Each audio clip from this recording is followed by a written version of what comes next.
Test. Test.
Good morning, everyone. Welcome to a Vancouver City Council meeting of Tuesday, November 5th, 2019. I just want to acknowledge, of course, that we're on the unceded traditional territories of the Musqueam, Squamish, and Tsleil-Waututh, and thank them for having cared for these lands for thousands of years, and it's really a pleasure working in partnership with them as we build this great city together. Also want to acknowledge the great work of our staff here at the Vancouver City staff. Many are here today to do presentations on the reports that we rely on, and thanks very much for all their work making this a great place to live, work, and play. Finally, Council, today marks 1 year since Council was inaugurated on November 5th, 2019, and I want to congratulate Council for, it's very nice. For achieving this milestone and acknowledge your willingness to work together to tackle the issues that matter to our city. And it's been a real pleasure working with you all, and I think we're getting lots of great work done. So congratulations on the 1 year. So now I'll move to clerk for the roll call. Mayor Stewart in the chair. Councillor Carr. Councillor DiGenova is not in the chamber. Councillor Fry. Councillor Swanson. Councillor Hardwick. Councillor Wiebe. Councillor Boyle. Councillor Dominato. Councillor Bly. Councillor Kirby-Young is not in the chamber. You have quorum. Mayor Stewart. Thank you very much. So we have, as usual, an ambitious plan for today. So we have 3 administrative items. And in the interest of time, should any of these items be held, I'm suggesting that we slightly vary the order of the agenda to deal with the reports first. But we'll get to that in a second. Also, we've done a lot of work on our procedural bylaw. And I would suggest also that we vary the agenda to adopt these changes before we proceed with this meeting. And I'll get to that in a second, too. We have 1 report reference with 2 components and 6 speakers. We have 3 items of unfinished business, 2 administrative reports, 7 policy reports. 1 is administrative motion, 6 motions on notice with speakers' requests for 2 of the motions. Then we have our regular notice of motion, new business, and other matters. In terms of timing, we'll go from 9:30 until noon. We'll take a break from noon until 1 to have lunch. And then we'll go in camera from 1 o'clock until 3 o'clock. Then return at 3 until 5 to deal with whatever council business we have left to do. Take a break from 5 to 6 for dinner, and then public hearing from 6 p.m. So, Council is required to meet in camera later this week. The reasons and authority under the Vancouver Charter are listed in the agenda. Would someone like to move the motion to go into camera? Councillor Hardwick, thank you. Councillor Dominato, second. All in favor? Any opposed? That's passed. Thank you. Minutes. Minutes 1 are the minutes of the regular council meeting following the Standing Committee on City Finance and Services meeting of October 2nd. Any corrections to the minutes? Could I have a mover? Thank you, Councillor Bly. Second, Councillor Carr. All in favor? Any opposed? That's passed. Thank you. Minutes 2 are the minutes of the regular council meeting of October 22nd. Are there any corrections? I have a mover then. Thank you, Councillor Carr. Councillor Bly, seconded. All in favor? Any opposed? Nope, those are passed. Thank you. Minutes 3 are the minutes of public hearing of October 22nd. Any corrections? I have a mover. Councillor Dominato, seconded by Councillor Carr. All in favor? Any opposed? That's passed. Thank you. Minutes 4, the last one, are minutes of the regular council meeting following the Standing Committee meeting on the Policy and Strategic Priorities meeting of October 23rd and 24th. Any corrections? Nope. Anybody like to move? Councillor Carr, thank you. Seconder, Councillor Boyle, thank you. All in favor? Any opposed? That's passed. Thanks. So now we're going to consider matters adopted on consent, 2 administrative reports and 7 policy reports. We may adopt these recommendations in a single motion. Does anyone want to hold any of these items for debate? And I'll put you on the queue. Councillor Hardwick. Thank you. I would like to hold administrative report number 1, the capital plan budget adjustments and closeouts, please. Okay. Thank you. Anybody else? I don't see anybody on the queue, but I'll give you a second. All right. Anybody want to declare a conflict of interest on any of these?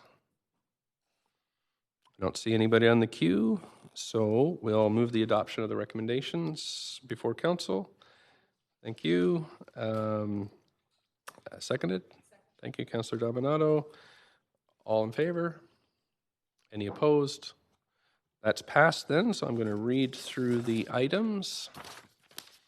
So we have the capital budget administrative closeouts have been held by Councillor Hardwick, but the commercial vehicle decal, however you are, program renewal, policy reports, rezoning of 6161 Canby Street, rezoning of West 49th, rezoning of East Georgia Street, number 4, rezoning of Main Street, rezoning of Renfrew Street, number 6, rezoning of Renfrew and East 10th Avenue, and rezoning of 1805 Larch Street.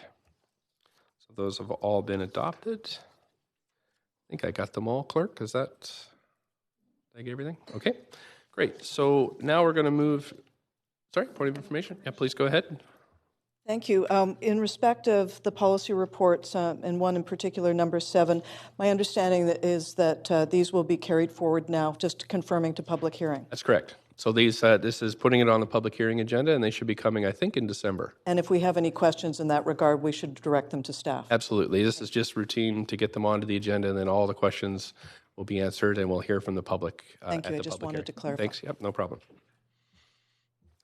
Okie doke. So varying the agenda. As mentioned, in the interest of staff time to incorporate the new procedure bylaw into today's meetings, I suggest we vary the order of the agenda to deal with reports held, if any. That would be this one held by Councillor Hardwick, as well as the adoption of bylaws as the first item of business. So would someone like to vary the order of the agenda to deal with these items? It shouldn't take too long. Councillor Carr, second Councillor Dominato, all in favor? Any opposed? None? Okay, so we varied the agenda. So we'll move first to the items that have been held, and that is the capital budget adjustments and closeouts. So we've held that. We just wait for, is there a member of staff that's able to answer questions?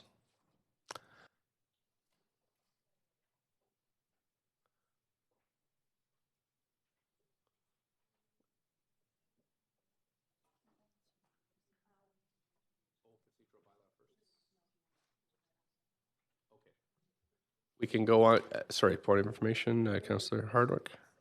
There we go. Point of information, I'm happy to take this question out of the meeting, the holding of the quarterlies, and discuss that directly with finance, if that's possible. Okay, so we'll need a motion then to accept the recommendations. Councillor Bly, thank you. Councillor Boyle seconded. All in favor then? Any opposed? Great, so thanks very much. So now we'll move on to the bylaw. Procedures bylaw. So we'll need a mover to adopt. Thank you. Councillor Kirby-Yung. Did I do something wrong? All the bylaws at once. Okay. Sorry. Okay, I'm just going to take a step back then, and we're going to do all the bylaws at once, including the procedural bylaws. So does anyone wish to hold any of the bylaws for discussion?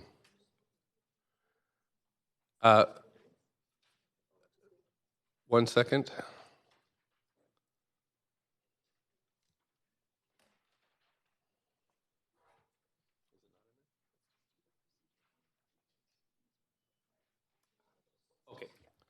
Okay, Council. So we have 11 bylaws on the list to adopt, but we're going to start with the procedural bylaw adoption because it will affect the rest of the procedures.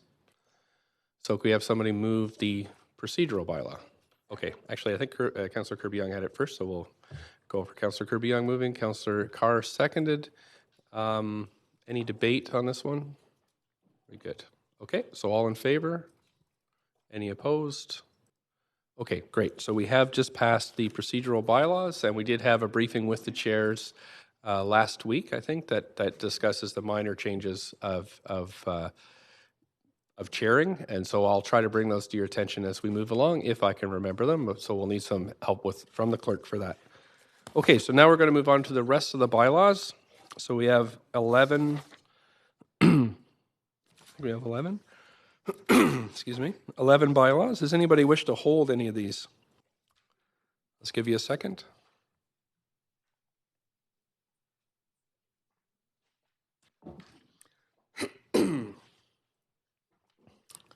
I don't see anybody on the queue.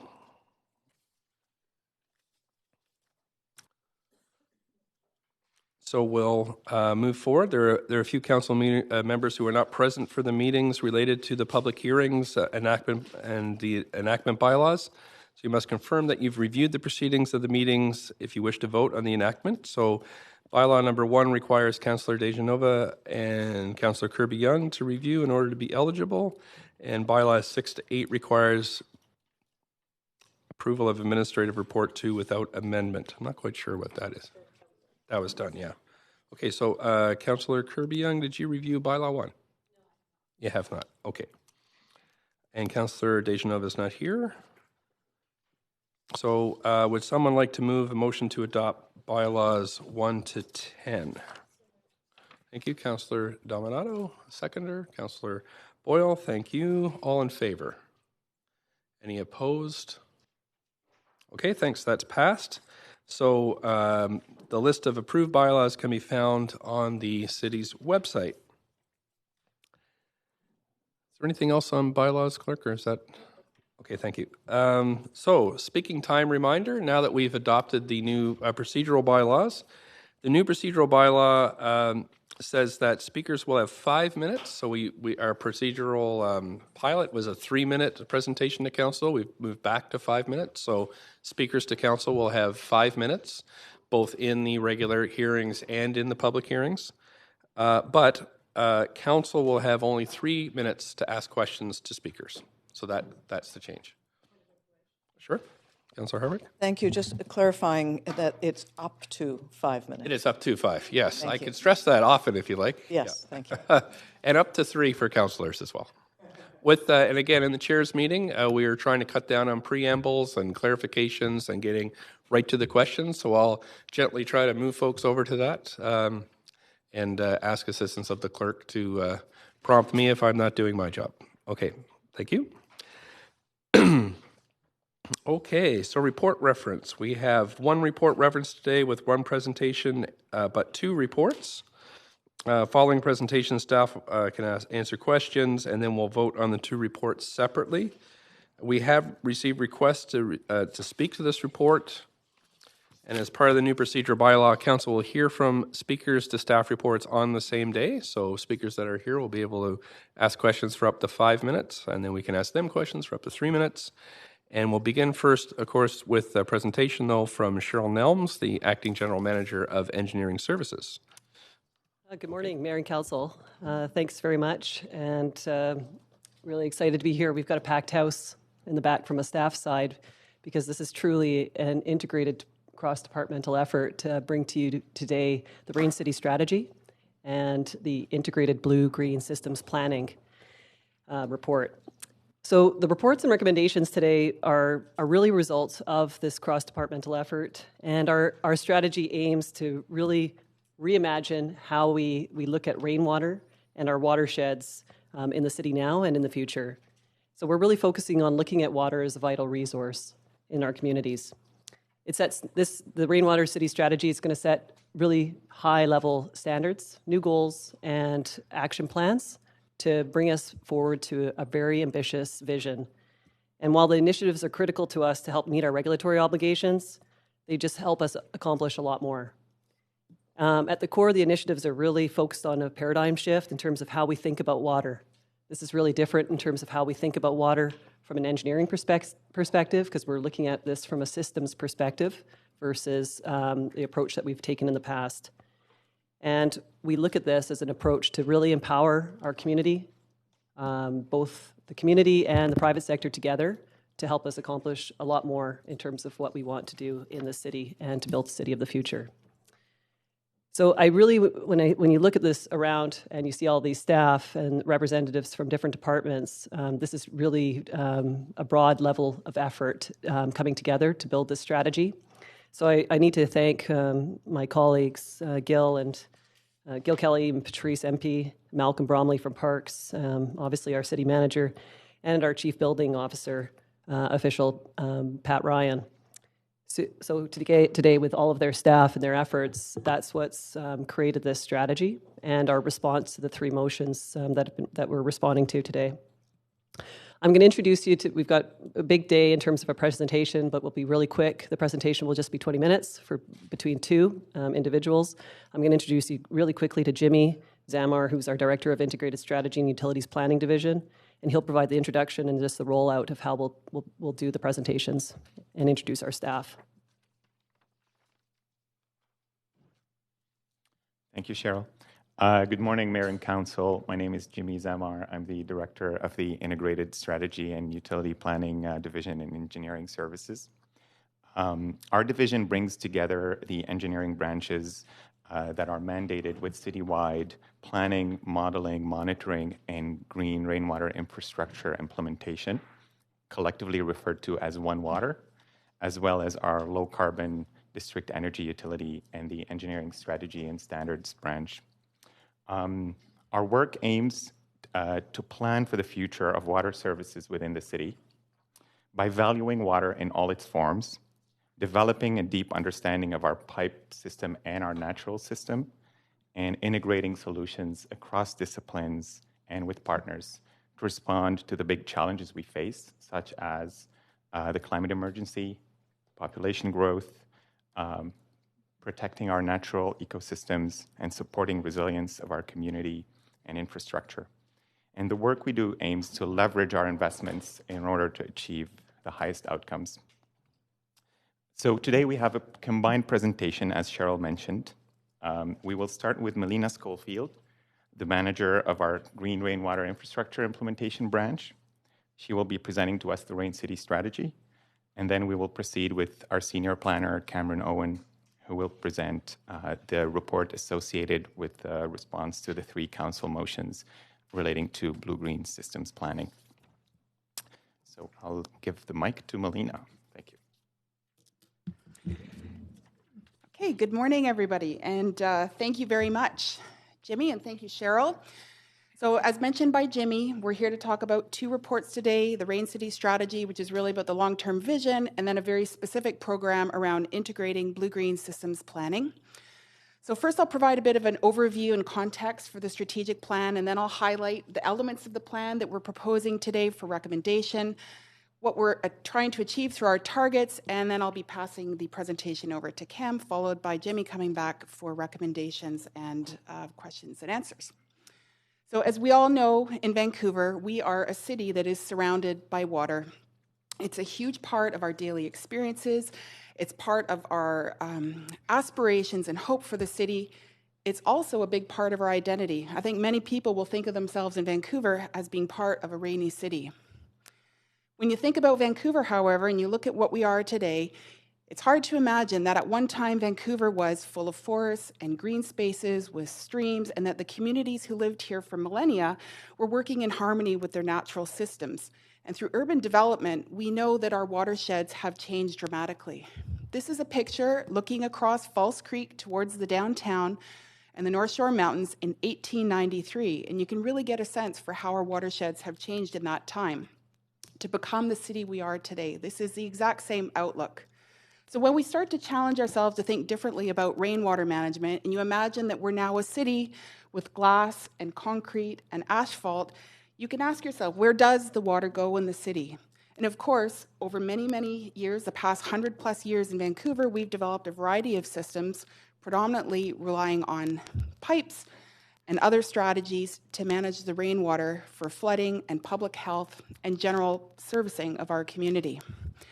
So Council has put forward a number of really critical motions over the past year, and thinking more broadly about our regulatory obligations, we know that it's time for us to think very strategically about adapting and preparing for the future, whether it's the climate emergency, addressing our combined sewer overflows and ecosystem health and our ecosystem and habitat values in the community, or servicing growth and managing the really significant aging sewer and drainage infrastructure that we have today.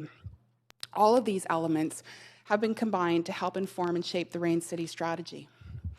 Thinking about climate change, for many people, some of the first ways that they will experience climate change is actually how it connects to water, either too much water or too little water. So we know that cities across North America, across the globe, are challenged by dealing with intense rain events, less predictable conditions in terms of high heat, drought, as well as flooding type strategies. So we're trying to think about how do we make our systems more resilient to address that in the future. From a water quality perspective, the issue in Vancouver is really twofold. The first is that, like many older cities developed before the turn of the century, we have a combined sewer system. And what that means is that the rainwater that goes across our roadways, that goes across our rooftop, combines into the same pipes as our sewage. And when the system becomes at capacity, that combined sewage overflows into our receiving waters.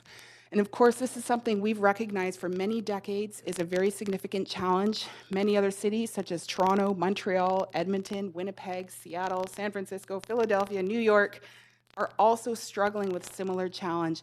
And for Vancouver, it's one that we've been trying to address for decades through our sewer separation initiatives, among other strategies. Looking to the future and based on Council's directives, we're looking now, how can we accelerate this and how could we deliver it in a way that's going to meet a broader range of water quality impacts. So the second piece is really around stormwater quality.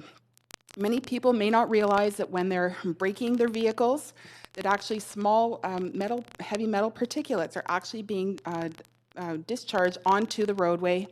Even tire wearing down has been demonstrated to be a critical pollutant that's impacting salmon and aquatic ecosystems.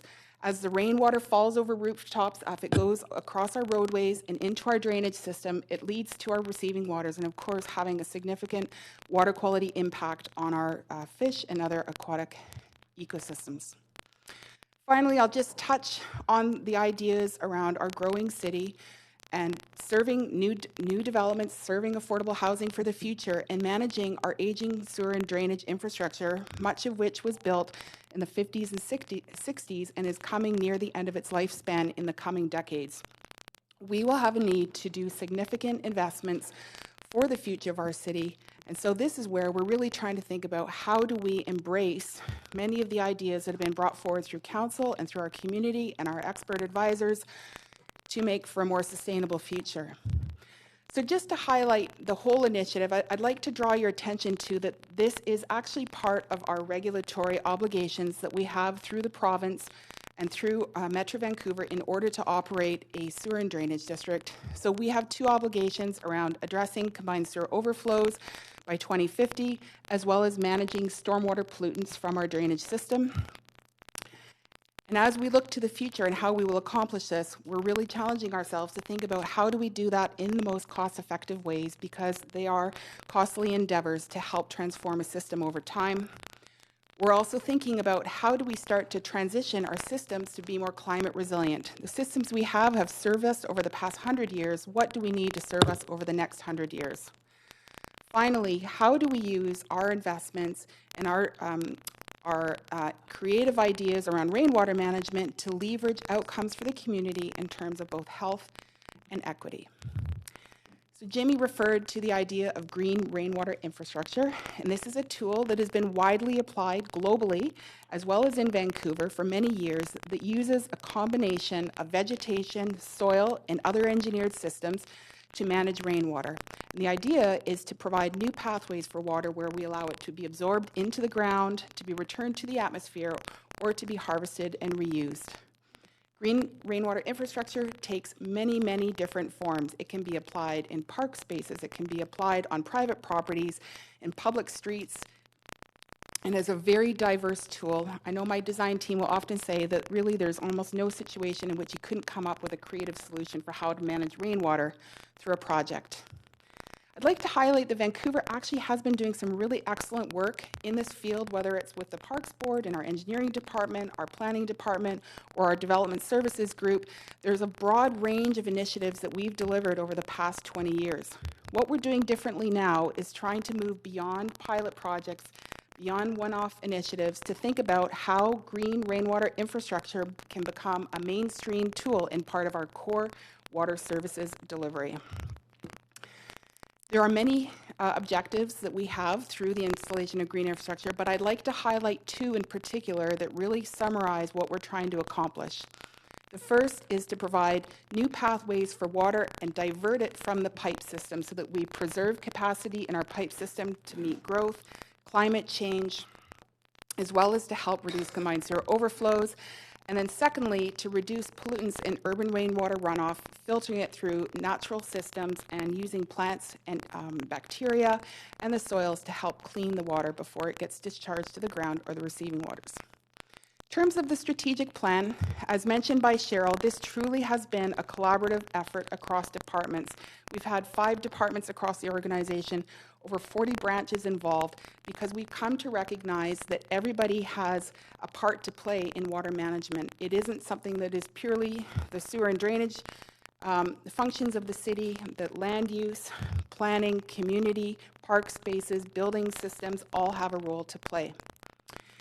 We started the conversation in the beginning around the Rain City strategy with a very open question and open dialogue with the community about what does rainwater management mean into the community, and to try to raise awareness about green rainwater infrastructure and its potential. And what we found is there was a lot of enthusiasm within the community to explore green rainwater infrastructure tools. There was a huge desire to think about nature-based solutions and how we can deliver on our commitments. There were also some really clear messages around the importance of urgent action to address climate change and thinking about how we can create ways for community to actively take a role in helping deliver on a broad new vision for rainwater management. We also were advised by an expert panel that had a broad range of participants, from community not-for-profit groups that were active in watershed planning and education, to specialists and practitioners, even academics and researchers working with students to develop new tools. And there were a couple of clear messages from our expert advisory group, and that is that the tools around innovative green approaches to rainwater management are known, they're proven, and that Vancouver needs to now move beyond pilot projects and make this a new standard practice in how we do business. They all saw the need for action and the urgency element, particularly as it relates to resilient systems, as being to the core of what we need to do. Through our work across the organization with the different community groups, with industry, what we really started to realize is that rainwater management touches on all different kinds of community planning and infrastructure needs, and that there was a need for us to be thinking about water at the outset through our many planning programs. The Rain City strategy consists of 9 transformative directions, as well as 3 practical implementation plans related to streets and public spaces, buildings and sites, parks and beaches. And the core idea is that we will try to restore the natural water cycle in Vancouver. I won't touch on all of the transformative directions because they are articulated in the report, but I would like to highlight in particular a number in terms of the response to climate change and the climate emergency, that there are a number of significant actions that look at the 4 threats related to water, whether it's flooding, high heat, drought, sea level rise, and a watershed approach to managing water systems. The direction that we've received from Council that was reinforced by Park Board around the need to accelerate combined sewer overflow mitigation and protect our environmental health and our local water bodies, as well as the watershed revival perspective and trying to make watersheds a foundation for how we think about our systems and planning. Finally, we see this as a really tremendous opportunity to think about building capacity and partnerships that support a more equitable future that rely on innovation, collaboration, and partnerships to achieve our goals. So if adopted today, here are some of the outcomes that we expect with the Rain City strategy: that it will enable us to adapt to more intense rainstorms and drought. It's a highly effective tool, one of the few very effective tools in heavily urbanized environments to address urban heat stress and the health-related impacts and energy consumption from that, to think about how we very comprehensively and aggressively address our combined sewer overflows and other water pollutants, that we enhance our community through natural systems and ecosystem services, and that we provide an avenue for nature to thrive in the city, in addition to supporting green job and strengthening community ties and action around rainwater management. I referred earlier to the equitable water future, and this is an area that we're really excited to explore and understand more with our community partners how we can achieve this. Many cities have found that green infrastructure is at an intersection between a number of equity objectives, that we can use our directions around what we're building, where we're building it, how we're building it, and how we're using it to engage community action. And the results Some communities may be more vulnerable than others. How can we use our investments in green infrastructure to reduce vulnerability, whether that's around flooding and protecting our affordable housing stock and basement suites, or thinking about urban heat and providing amenities in green deficient areas of the city. In terms of the target, previously Council adopted a performance target to capture and clean 90% of Vancouver's average annual rainfall. And currently, the performance and design target for buildings and sites is to manage 24 millimeters of rainfall per day and to clean 48. Through this work, we've come to recognize that we need much more urgent action from a combined sewer overflow mitigation perspective, as well as climate change. And through the Rain City strategy, we're therefore recommending that we double our capture target to be 48 millimeters, so to capture and clean 48 millimeters of rainfall per day. How will we implement this across the city? Our desire is to make green rainwater infrastructure business as usual, a core part of our utility service delivery in the city, whether in private property, public property, or in our community park spaces with the support of our Parks Board. We're looking at how we can integrate it with renewal, redevelopment, and strategic retrofits that help meet particular servicing or water quality needs in a given area. Today, a very small percent of our impervious areas are managed through green infrastructure, and we have an ambitious plan to integrate it into our capital planning as we move forward, and then to work with industry and the private realm through regulation and advocacy to have private property play their part as well.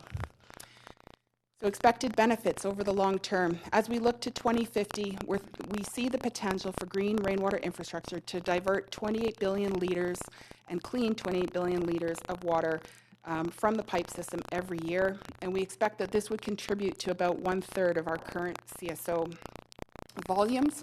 Of course, we don't expect that green infrastructure will do it all. We are advocating for an integrated gray-green system that will apply a diverse range of tools to meet the right needs at the right times and the right ways. In terms of a practical implementation plan, I referred previously to the 3 action plans. We've got 46 programs identified that'll be on public, private, and parklands with the support of our Park Board. And just to give some examples, they're quite far-reaching and involve many teams across the organization, from permeable pavement programs, green and resilient roof program that's thinking about the water performance, rainwater harvesting, and of course, blue-green systems. I'm now going to pass it over to Cam Owen, who will talk specifically about the blue-green systems planning. All right. Thank you, Melina. I'm Cameron Owen. I'm the Senior Planner in the Green Infrastructure Branch. Integrating blue-green systems is our coordinated response to the 3 council motions, the Watershed Revival, Greenways Plan Update, and the feasibility of a False Creek to the Fraser River Blueway connection. These 3 motions and our response to it will be integrated and have a lot of synergies with the citywide plan, as well as a number of other city initiatives around, including the Rain City strategy, which you've just heard about, and the climate emergency.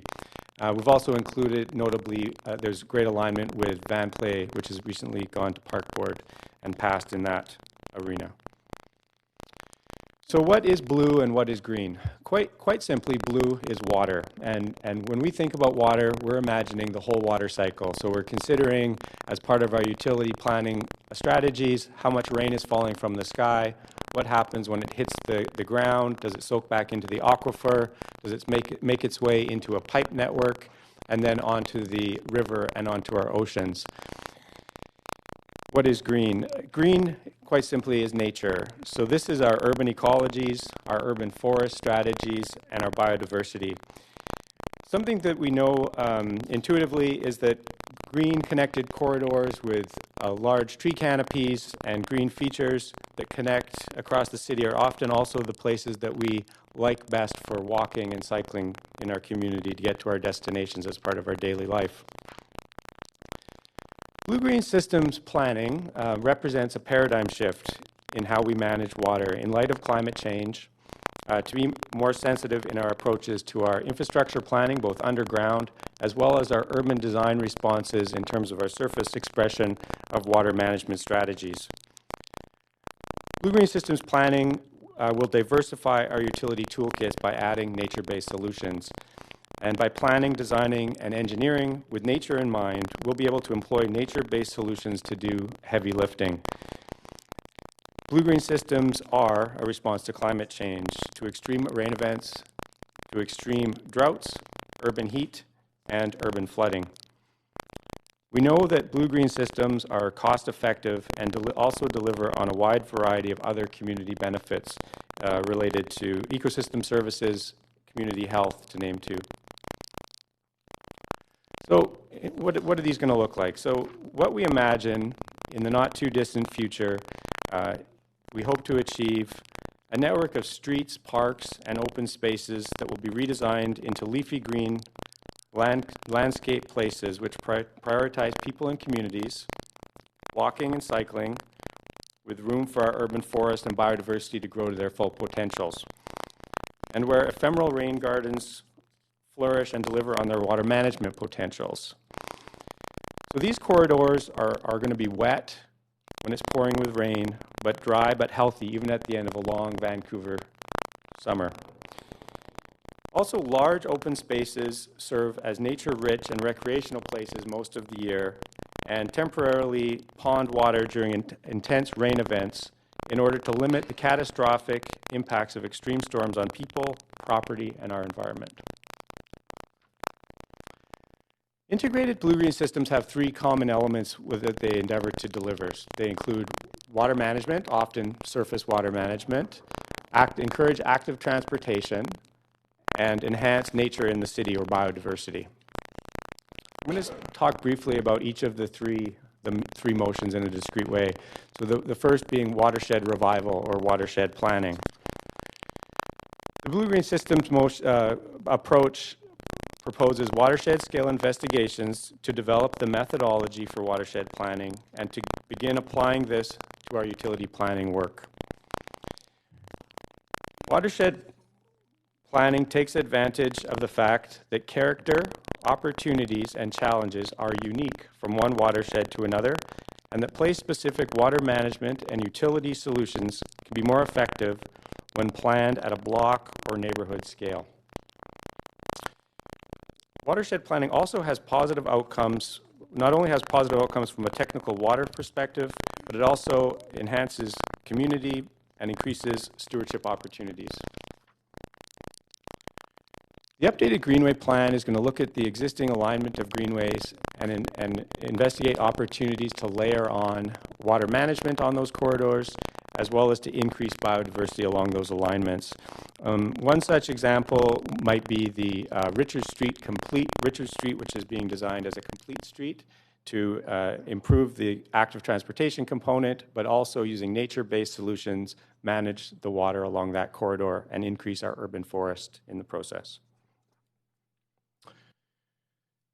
The False Creek to Fraser River Blueway, we will explore the feasibility of a blue-green connection from False Creek to the Fraser River. This will include the investigation of a pathway through the Central Valley and watershed-based water management and biodiversity enhancement opportunities. I think it's notable to point out that Still Creek, which runs through this study area, is one of the last remaining surface water streams that has fish in it today.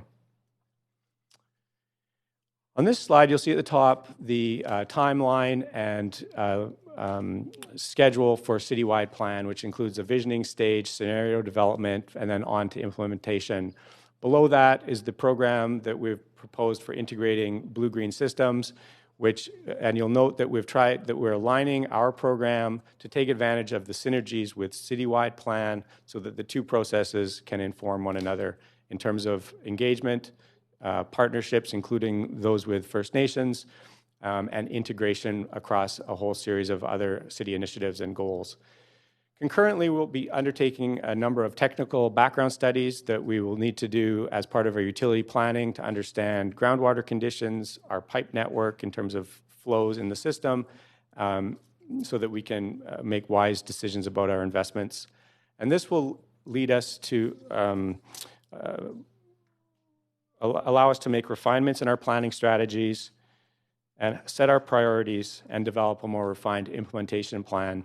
We're also proposing to come back to Mayor and Council at key points through the process, notably Q3 of 2020, again a year later, and then we'll come back in Q1 of 2022 to report back on our feasibility study of the blue-green connection through the Central Valley.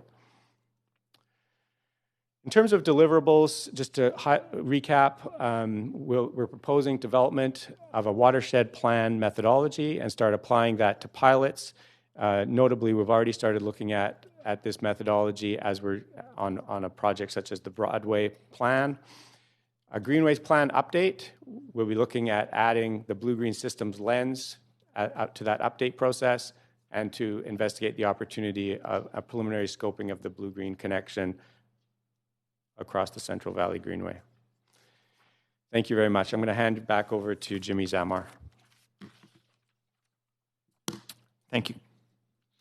Mayor and Council, thank you for listening to this presentation. The reports today, if approved, will represent a significant imperative and opportunity for Vancouver and will guide our implementation for the future and become a foundation for the citywide plan as well as part of the city's core services. I would like to extend my gratitude to the team and to the many staff and partners who contributed to the reports today. We are glad now to take any questions from you. Thank you.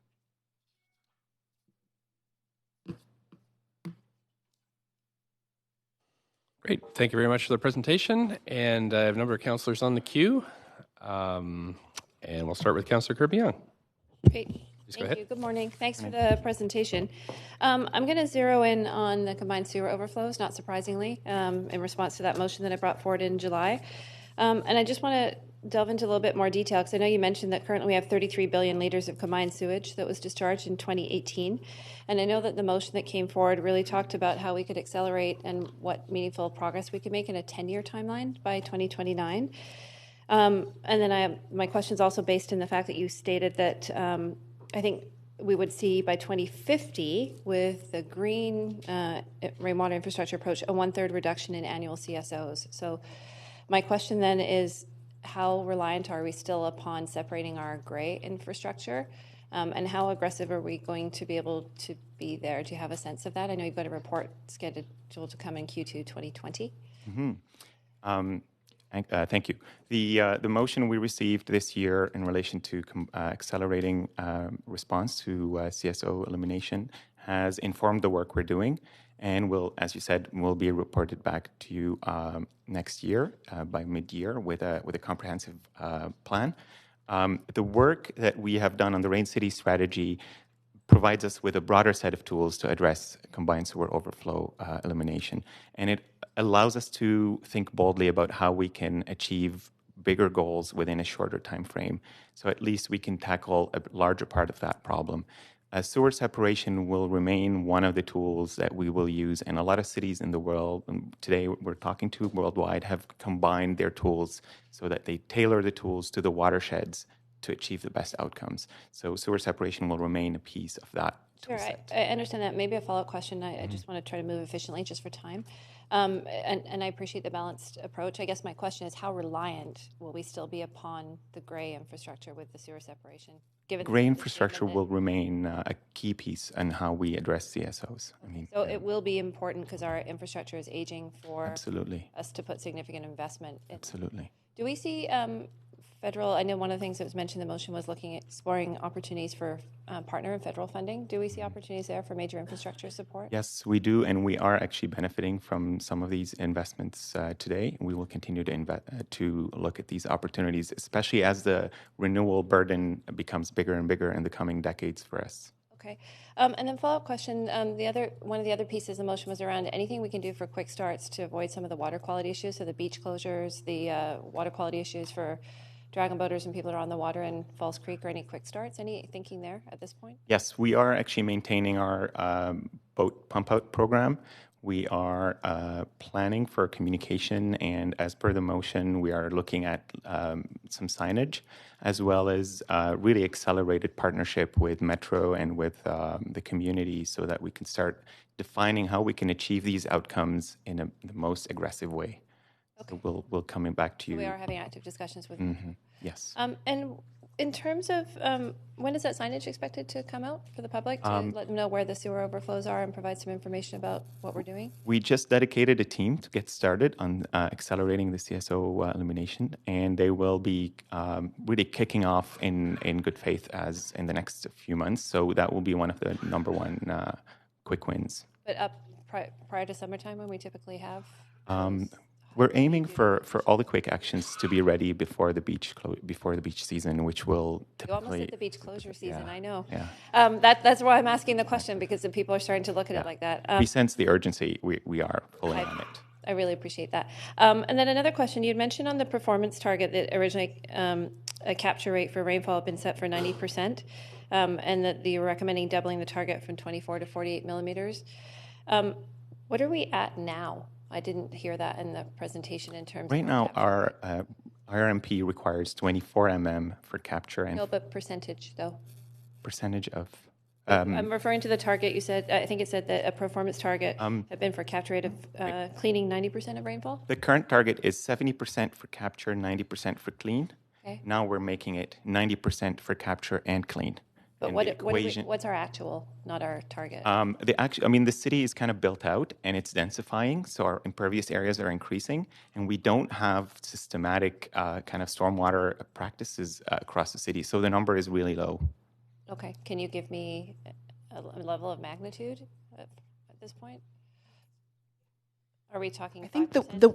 the way that we measure it is how much of the impervious area is actually capturing 90% of the volume. And right now it's about less than 1%. So that's of our public spaces. And there's been a big acceleration in the past year in the private realm, but we don't have a full quantification of how much impervious area they have. So that's part of the work coming. But it's a very, very small amount of the total citywide. So I'd say we've got a lot of work to do. So we have a lot of work to do. We're just at the 5. thank you very much. I really Thank you very appreciate much. the report. Thank you. Okay, on to Councillor Bly. Up to 5 minutes, please. Thank you very much. Hi, thanks so much for the presentation.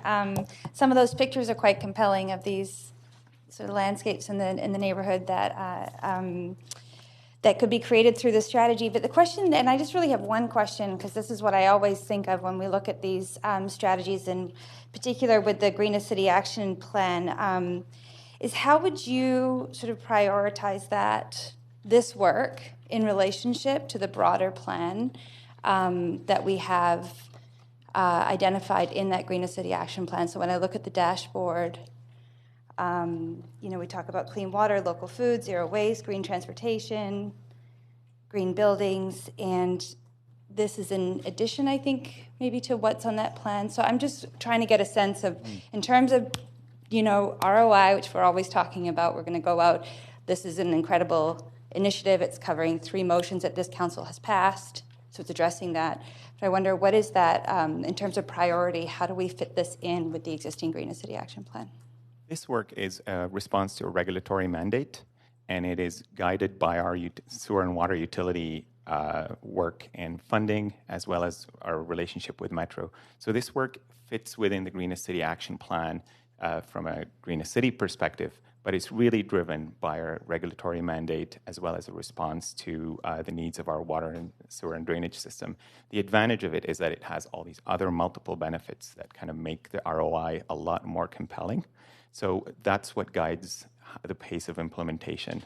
It's really being able to mitigate floods, address water quality, reduce CSOs, and that's within that utility framework.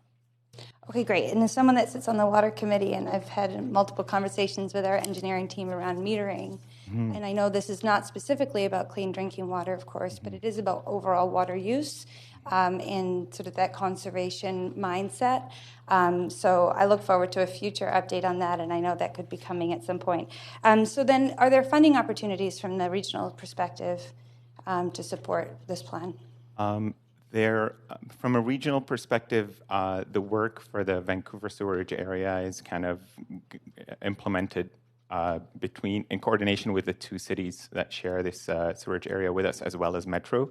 A lot of the investments from a regional perspective are on the Metro components of the system, which tackle sewage, kind of capture and treatment. A lot of the work on stormwater, the bulk of it, is borne by the cities themselves. However, there are opportunities with other agencies, including the province and federal agencies, to provide funding. Okay, and I see. Ms. Nelms. Councillor, we've submitted already an application for over $10 million to the federal government for the Green Infrastructure Fund. We didn't get accepted this year, but basically there's a real uptick of interest on the federal side to submit applications. So we'll continue to do so. Okay, and does that come from the gas tax fund? I don't know the source of funds. Okay, I'll check. I had one more question, but I just lost it. I'll come back on if I think of it again. Thanks so much. Thank you. Thanks very much. Councillor Carr, up to 5 minutes, please. Hey, thanks very much. A few questions. First of all, I noticed on pages, I think 3 to 4, there's a list of all the background motions and policies, and I was a little surprised that my motion on requiring green roofs wasn't in that list. So I'm wondering if that was an oversight, or are we not implementing that, or?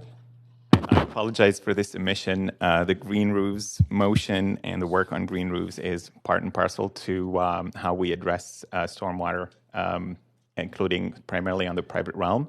And absolutely, it has guided our work. And actually, we have made quite a bit of progress on this. Okay, because I was going to ask what kind of progress we've got, and I'm particularly interested if we are going to expand, because my motion originally just limited it to more institutional, commercial, multifamily dwellings, and are we going to expand it beyond that? We are, and I might call on Brad Bedelt from Sustainability, who has spent quite a bit of time this year working on this file, to just give you a more detailed answer. Thank you. Oh, that's great. Good morning, Mayor and Council. Good morning, Councillor Carr, and thank you for the question. Just to highlight that we are already making significant headway on green roofs, thanks to 2 bylaw updates last year, the Green Buildings Rezoning Policy Update and the Sustainable Large Sites Policy Update. We're seeing about 70% of our rezoning applications include green roofs currently, so that's a significant improvement over the last 2 or 3 years. We've got a pilot project on Elena Gutteridge Plaza right now showcasing a blue-green roof, and we're looking forward to working more closely with industry to advance that policy. Good news. Thank you. Regarding private sites, I noticed that there was a piece of the report that talked about 2022, I think, being the target year for implementation of new strategy around private sites. I'm specifically interested, well, I think you've covered the green roofs part of it. I'm specifically also interested in rainwater capture, particularly because my understanding of climate science is we're getting a lot more rainfall in the winter and less in the summer. So and I know that we've been allowing the public to buy for a very reasonable price small rain barrels, but if we could go to something larger and maybe even require something larger in terms of capture on site, it could really mitigate the problems, I think, both in excess water in the winter and the need for water in the summer. So what are the plans around that? I'll give a very brief plug. Rainwater harvesting is a very important tool for us. Absolutely, we've done a lot of work to enable it, and I would say particularly on buildings with a lot of toilets, so tall, high-rise residential buildings, rainwater harvesting could be potentially our number 1 tool, particularly for winter usage of water. I'm super excited about seeing that come forward.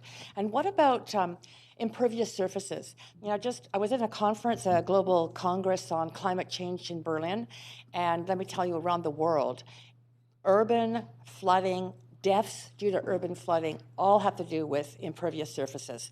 And so I guess a couple of questions. Are we still allowing residents to apply to have their lanes paved?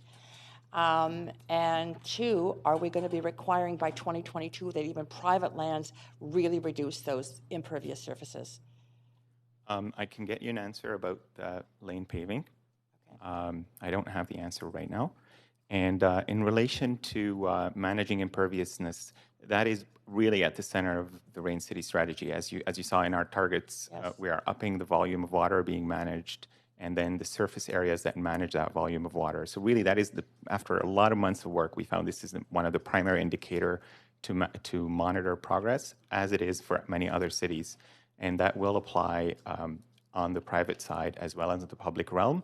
The tools we use on the private side will need to be really thoughtful and really developed in concert with, or engagement with the industry. Glad to hear we're moving in the direction of private too. On the laneway side, we are working on developing a new permeable pavement solution for the laneways. you know that we have the Kent Yards, where we have a materials lab. So Very we're innovative. active in terms of finding a solution. Do a site visit. Love to see what we're working on down there. Thank you. Thank you. Thanks very much. Councillor Hardwick, up to 5 minutes, please. Thank you. This is terrific. You can't get by without water. No one's going to argue that. Just want to confirm context. We're talking about here within the boundaries of the city of Vancouver proper, the 114 square kilometers from Boundary Road, correct? Absolutely. So big task, but a manageable task at that. That also means, of course, that I'm just looking at the implications, related issues, risks in the report, and the financial risk at this point, and the way it's expressed, is $70 million out of the current capital plan. Ms. Nelms, I see you nodding your head. 62 million out of the capital plan, the remaining from our operating budget. Okay. And obviously, this is something that's going to have significant financial impact going forward for the money that can be generated within that 114 square kilometers. So my question to you is have you prioritized, because of the large amount of money that's involved, have you prioritized each of the different projects down through, I see areas including human resources, labor relations, environmental, legal, equity, intersectionality, reconciliation, as all different components. As part of the analysis and budgeting process, have you got into the fine details on this yet, and is that available? The Rain City strategy within the programs include a funding, financials, and a sustainment program action for each of the three realms, and that will commence as soon as the Rain City strategy is approved, which will help us look at the biggest questions associated with achieving the outcomes and prioritizing the work on these, as well as assessing the financial implications of each of these items. And the prioritization, is that determined spatially around the city or according to the various components here, the values-based components? There may be programs that are what we call low-hanging fruits, which are, for example, downspout disconnect programs that can apply in multiple watersheds in the city. However, the most impactful way to tackle this is on a watershed-by-watershed basis, because the answer will vary based on the gray infrastructure, the circumstances and parameters of that watershed, and then the need in terms of growth and renewal. And I'm imagining that there has been, very detailed work done right at the neighborhood level. I've seen some maps, for example, recently of the original streams and the distribution throughout the topography of the city. Yes, if you look at Appendix B, it is really, Appendix C actually, it's a really compelling way to see the city from a visual perspective, with all the characterizations of our watershed, environmental, infrastructure, social, and others. And the work right now, for example, on the Broadway corridor takes this lens at a microscopic scale, pretty much at watershed scale, to answer these challenges. Excellent. Thank you. Thank you. Councillor Dominato. Thank you, and thank you for the presentation today. It's great. A couple of questions. So Councillor Carr asked my question around the laneways and on the permeability. I'm really excited to hear what we're looking at, because we have some examples of country lanes, and so excited to hear about permeable pavement as you've described it, so that's great. I am curious about, are we looking at potentially where we may have underutilized street space or underutilized alleys of maybe using that for additional kind of greenways? Is that something we're exploring as part of this work? Yes. Comment on that. Yes, the work, the integration piece in that work is really, really incredible, in that it looks at the opportunities that are being looked at by transportation, by parks, basically what we call the public realm, and really tries to find commonalities and opportunities to amplify outcomes, including in those areas you mentioned. Okay, that's great. My other question is I recognize in the comments that were made that one of the big drivers here is around climate change and resilience, but my understanding is also there's some significant benefits from a mental health and wellness perspective, and I actually didn't see that heavily referenced in either of the reports, but I know the Provincial Health Services Authority has undertaken and done a report around built form, and I'm just curious if that's something, another lens you're putting on this work, in the context of increasingly dense city and urban living, and the connection to our healthy city strategy, which I think is up for renewal. So I'm just wondering if you could comment on that and what that looks like from your perspective. Thank you. This is a huge point, and it's definitely one of the points that we look at, both locally with Vancouver Coastal Health, with our partners, with UBC, as well as a conglomerate of cities in North America, looking at the benefits of green infrastructure, the tie-ins with public health, the quantifiable impacts to mental and physical health and well-being of the community have been documented around the world. We are part of a working group along the West Coast with Portland and other cities, and just published last year a really, really compelling piece of work with Vancouver Health as well, quantifying all of these benefits. We actually have a section in the report that refers to a lot of these benefits as well. That's great. Yeah, no, I think it's a great part of the narrative to be sharing as you're sort of evolving. And then the last question is around, as we are having, there's suggestions around increasing foliage, greenery, and how we upkeep that, because I think it's one of those things that comes up as people love it, the medians, all the added trees, but how we keep up with that in terms of, so is that something that's contemplated as part of the budgeting? And the way we are looking at these projects will be on a project by project basis, and from a life cycle perspective. Green infrastructure is really is very cost effective from a life cycle perspective because it tends to have low capital costs at the outset. So we will tailor these solutions to the needs of that community with an equity lens as well as a water management lens. great. Thank you very much for the updates. Thank you. On to Councillor Fry. Thanks, Chair. And thanks to all of you for such a fantastic presentation. The visual presentation in the appendixes was fantastic. I almost felt a little bit like Councillor Wiebe. I got really excited by the whole Blue Ways thing. And what I really like is that it's so revealing for so much stuff that we take for granted and we don't see often. And I see that you do kind of touch on some more public-facing approaches to sharing our Blue Way infrastructure with the public, and so people are more aware. And I look forward to seeing that roll out because I think that's really important in this conversation, especially those sort of unknown features. So I had some questions about microplastics in filtration. I see that obviously we were addressing some of the sort of permeable filtration substances and stuff, but as was pointed out earlier, a lot of it's coming from tires that are just coming off, and we know that that's about 30% of microplastics in the ocean. I walk by some of these euphemistically labeled all-weather fields that are AstroTurf, and they have this crumb rubber particulate that is running directly into our storm drains. And I'm wondering if we're doing, what else can we do to address some of these microplastics that we're directly dropping into our larger waterways? I will call on to Melina to give you a detailed answer. Thank you. Not too detailed. I only have 5 minutes. I have a detail, just only to say that you're absolutely right. This is a really significant issue, and it's actually one we've talked quite a bit with our Parks Board peers about. There is a need to understand more about the implications of some of the fields and the artificial turf. And I've got kids who play soccer, so we've got those little rubber pellets like all around our house at home.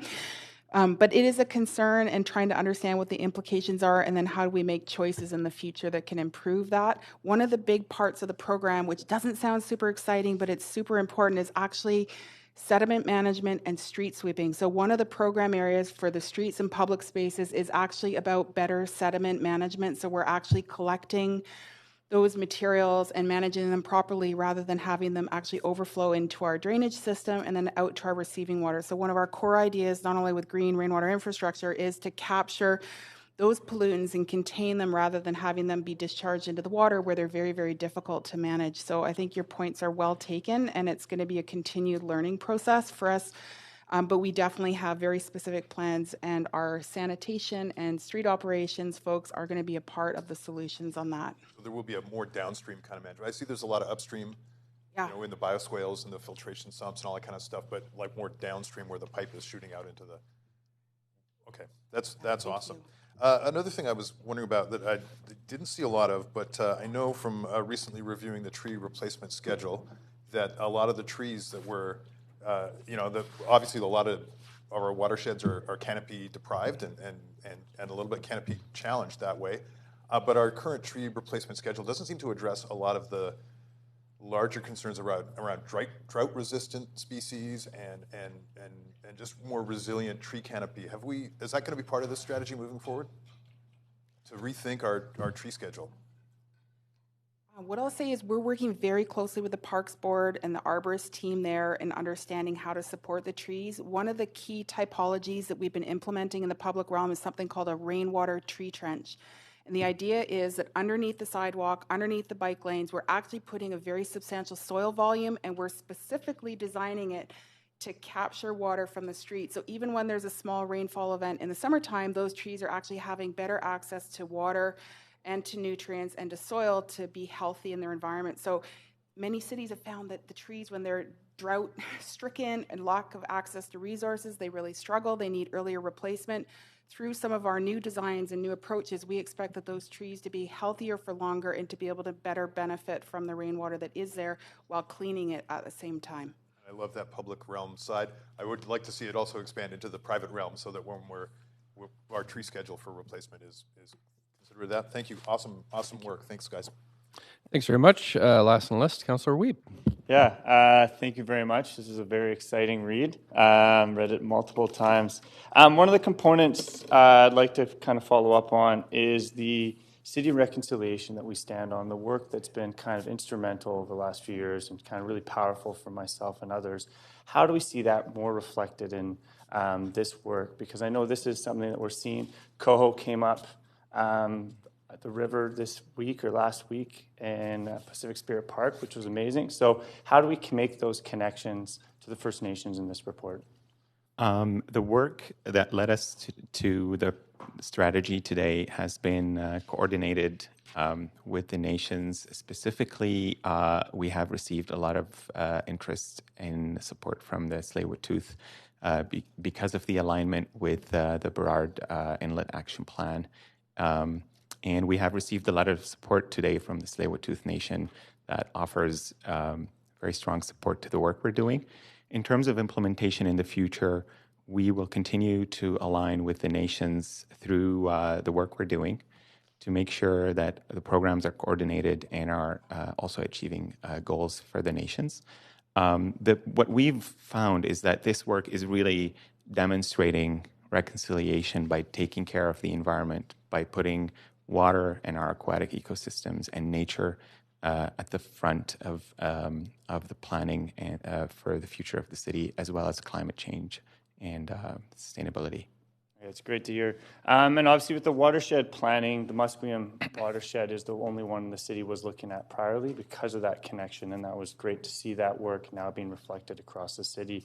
Now moving on to the citywide plan, how do you really connect neighborhoods to recognize that they're in a certain watershed and start to see components of that watershed can be brought to life? So I'm just wondering, on the citywide plan, how do we really feel that we're going to get people that communication and that connection from a citywide planning component?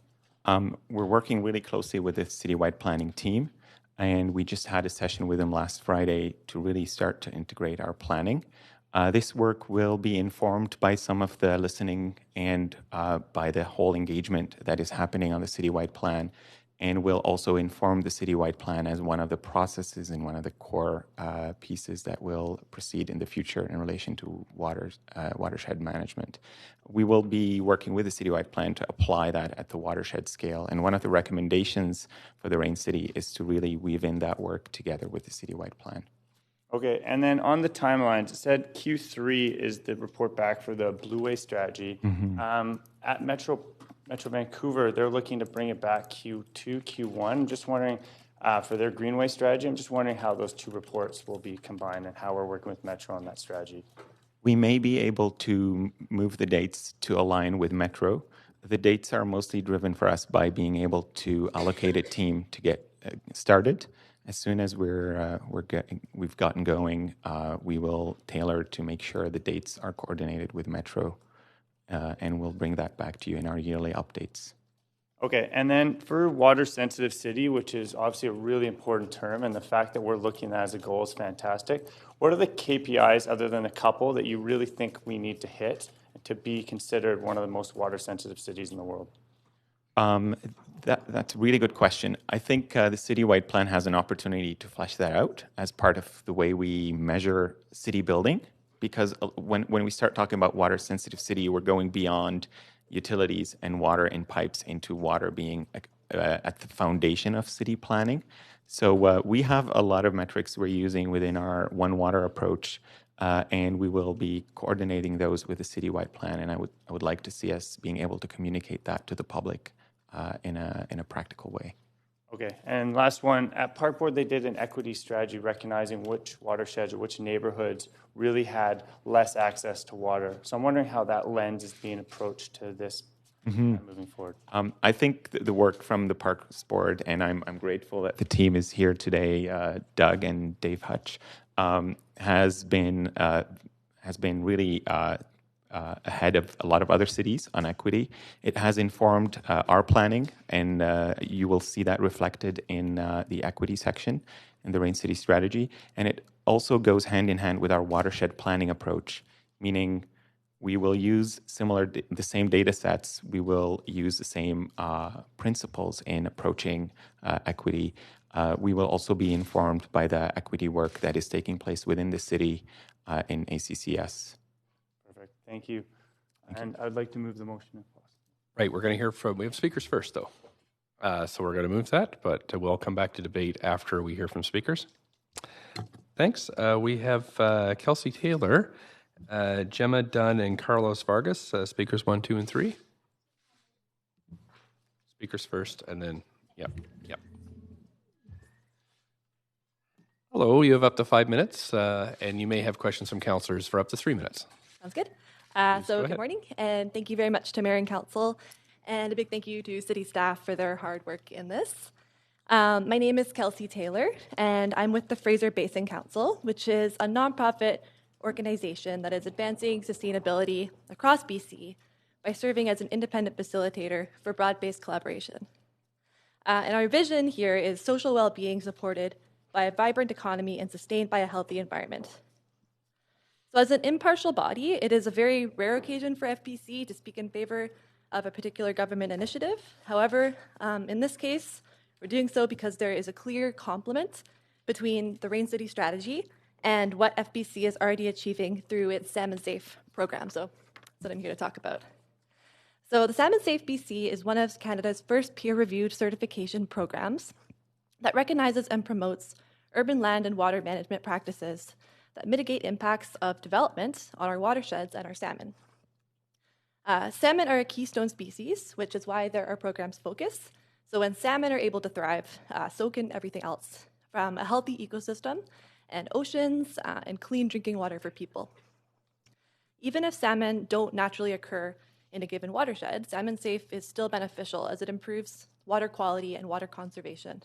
And I also want to touch on that salmon, they're an important cultural resource for First Nations, so it's another big piece in the reconciliation piece. While many factors affect salmon and water quality, we know that stormwater has a major impact. We know that pollutants get picked up by rainwater and stormwater and end up in our waterways, which leads to salmon mortality and poor water quality. I'd like to now give you some examples of how the Rain City Strategy's goals and objectives complement the Salmon Safe program in dealing with issues such as stormwater. In particular, I'd like to acknowledge the initiatives set out in the strategy to capture and clean rainwater on site, encourage harvesting and reuse of water, and reduce runoff. These types of activities are also reflected in our Salmon Safe standards, which we use as the basis for our assessment of urban sites. Salmon Safe also means human safe, and again, these water management practices also create better places for people. The Rain City Strategy's Buildings and Sites Action Plan specifically references advancing rainwater management policies and regulations, encouraging early adopters, and providing tools and resources to landowners and developers. Similarly, Salmon Safe's assessment process provides key supports to these potential adopters, including those who would also like to become certified. So many developers, municipalities, and First Nations are showing a keen interest in Salmon Safe, and in fact, we're seeing interest coming from all, not just those early adopters. While our standards are focused on the biological needs of salmon, we have very similar goals to those in the Rain City strategy for rain and stormwater management in our urban areas. We note that the guiding principles and transformative directions in the strategy reference moving forward in collaborative ways, which we again see as essential in order to foster the enduring economic, environmental, social, economic, and cultural well-being of our communities. So thank you. We look forward to hearing from other speakers this morning, and in the future, exploring ways and means to support Vancouver's Rain City strategy through the ongoing expansion of our Salmon Safe BC program. So thank you. Thanks very much. Councillor Weeb has a question for you for up to 3 minutes. Please go ahead, Councillor Weeb. I know that the former mayor, I think of Portland, sent a letter to the former mayor here asking the city to be salmon safe. I'm just looking at the report coming today. What elements do you see are not allowing us to be a salmon safe city? Or is this report really kind of stepping above the certifications you see in other municipalities? I think this support is coming kind of above and beyond. Salmon Safe, at this point, we work on a site-by-site basis, and the general requirements are to meet or beat municipal standards, and this is going to raise that municipal standard. So, yeah, I see it being. That's great to hear. Thank you very much. Thank you, and that's it for questions. Thanks for coming in today. Gemma Dunn. Thanks for coming in. Up to 5 minutes whenever you're ready. Good morning, Mayor and Council. Thank you for the opportunity to speak today. My name is Dr. Gemma Dunn. I've been a Vancouver resident since 2001 and worked in water sustainability for more than 20 years. So I'm for the Rain City strategy. And I just wanted to provide some broader context of what's going on globally and why I think this is so important. So Vancouver is just one of many cities around the world that's facing issues of population growth, aging infrastructure, degraded ecosystem health, whilst also trying to facilitate social and economic prosperity. Climate change will just exacerbate all of these challenges. And we often talk about climate change in terms of greenhouse gases, but as Melina alluded to earlier, we really experience climate change through water. And most of our water infrastructure has been designed on historic data, and it's not designed to cope with the unprecedented changes in flows that we're now seeing through climate change. So there is broad consensus in the scholarly communities and international policy forums that complete reliance on traditional approaches to urban water services is just unsustainable. We need to have more integrated, flexible and adaptive approaches to water infrastructure, and that includes the green infrastructure ideas and technologies that the proposal includes. So many cities and developed nations are now finding themselves, in essence, at a crossroads. Do we carry on managing and investing in water the way that we've always done, or do we transform? Do we change the way we think about, value, plan, and utilize water? So as a practitioner, I've seen a spectrum of change occurring around the world, and some cities are really, really far advanced in this program, and others are only just beginning to think about it. And the city staff here have drawn on a lot of best practice. It's the Rain City strategy that they've put forward today is a very thoughtful, carefully considered, robust and proactive approach. So there is a clear and pressing need that we should embed green infrastructure into our service planning. But I think what, to me, is really noteworthy about this plan is the integration of land use planning and water. So that might not sound like a big deal to you, but this has been the holy grail of water management. It's been something that has been talked about since the 1980s, and yet it remains the exception rather than norm in terms of cities actually being able to do it. And as such, I actually see Vancouver now catapulting into a leadership role. And the other cities now will be turning to us to understand what we've done and learn from what we're doing. The strategy is fully in line with international best practice. It's not just advocated by leading practitioners, but also the United Nations, the OECD, the World Economic Forum, and the International Water Association, to name just a few. So we are at a tipping point, and we do need transformative change. And I think this Rain City strategy presents us with a critical opportunity to shift us on a more environmentally sustainable and socially just path. So the decision you make today is really important about which trajectory we take. Thank you for listening. Thank you very much for coming in today, Dr. Dunn.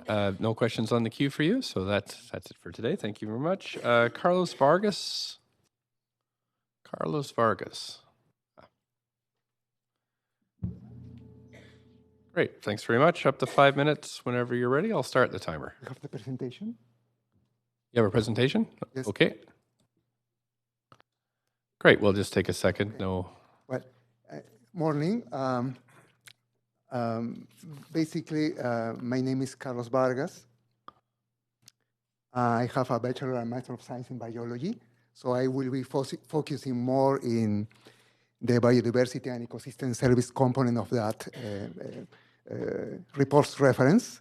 My expertise is mostly focused on vegetation and natural-based solutions. 25 years of experience of that, and also a member of the Rain City Strategy Expert Panel. My position on the recommendation is a strong 4, and the rationale of that strong 4 is because both Rain City Strategy as well as the Integrated Blue-Green Systems Planning, both are nature-based solutions grounded in promoting the biodiversity and ecosystem services, which is the way that specialists see that around. It's not just biodiversity, it's linked with ecosystem services that are linked, providing for benefit community, provided to benefit Vancouverites. So most of these green rainwater infrastructure assets that we have mentioned, green roofs, biospheres, wetlands, trees, they incorporate herbs, shrubs like the background that you are seeing is Nootka rose, is a native species in Vancouver. Actually, I want to also say that rose is the City of Vancouver official flower.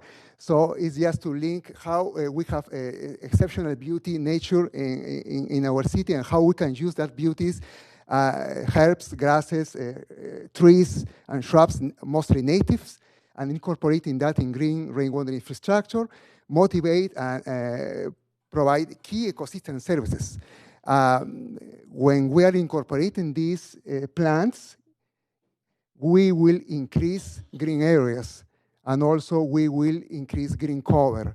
And talking about key performance indicators, for sure we're going to see more forests, more greens, and that will be a measure to find, and that will be associated with key ecosystem services that plants provide, which at the same time are community benefits that we have spoken as flooding protection, water, air, heat, and noise, pollution treatment, recreational.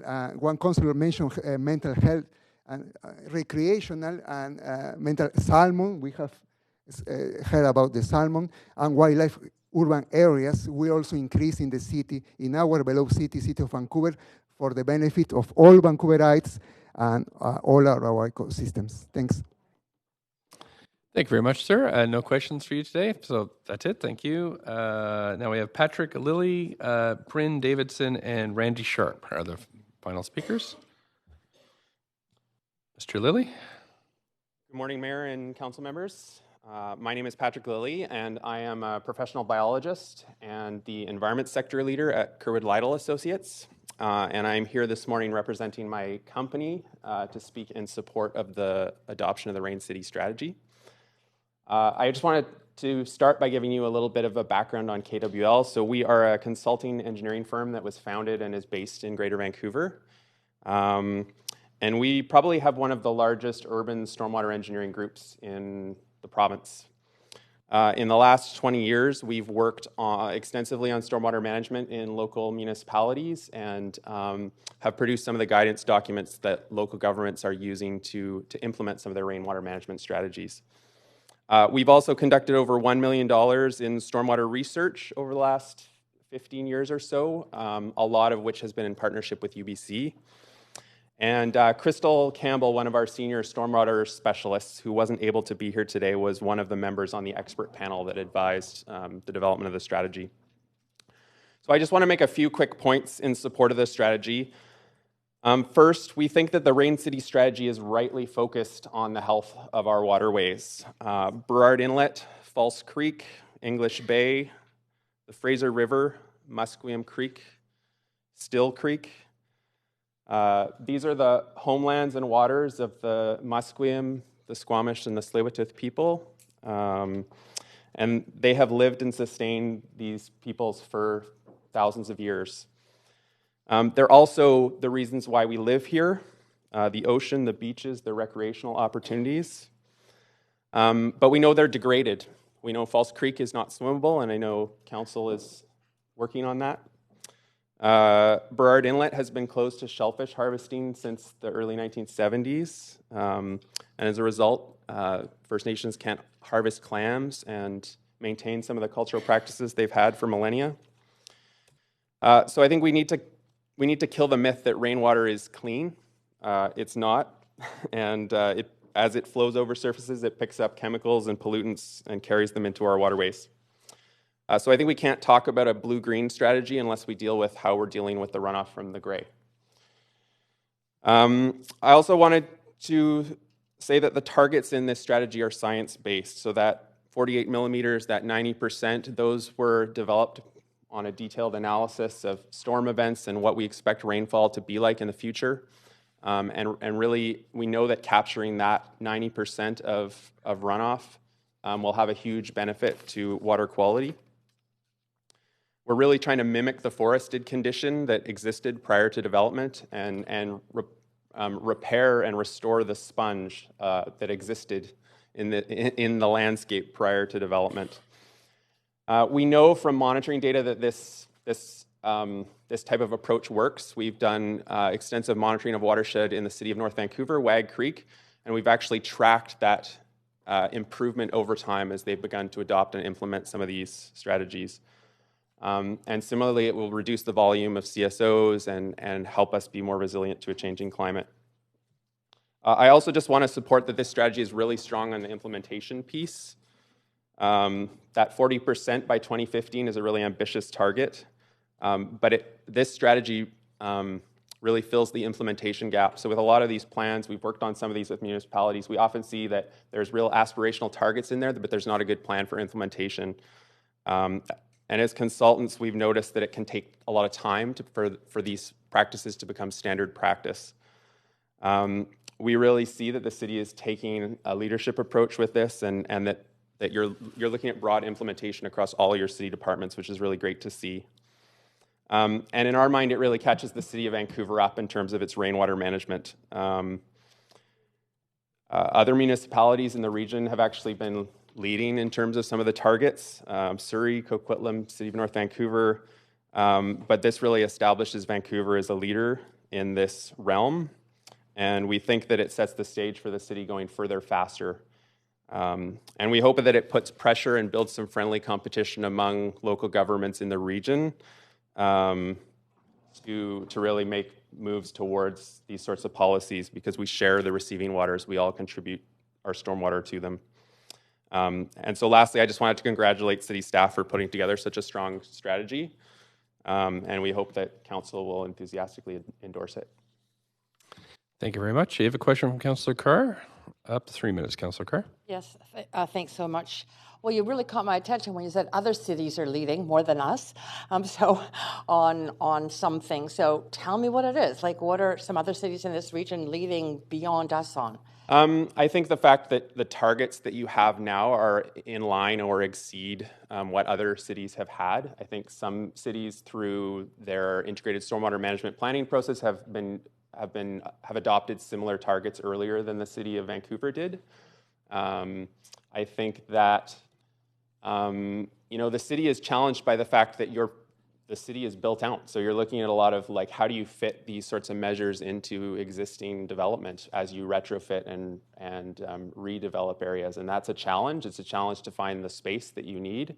It's a challenge to work within the constraints that you already have in terms of your system. So, I would say some of those other municipalities benefit from the type of development that they're undertaking. It's a little bit easier to approach this.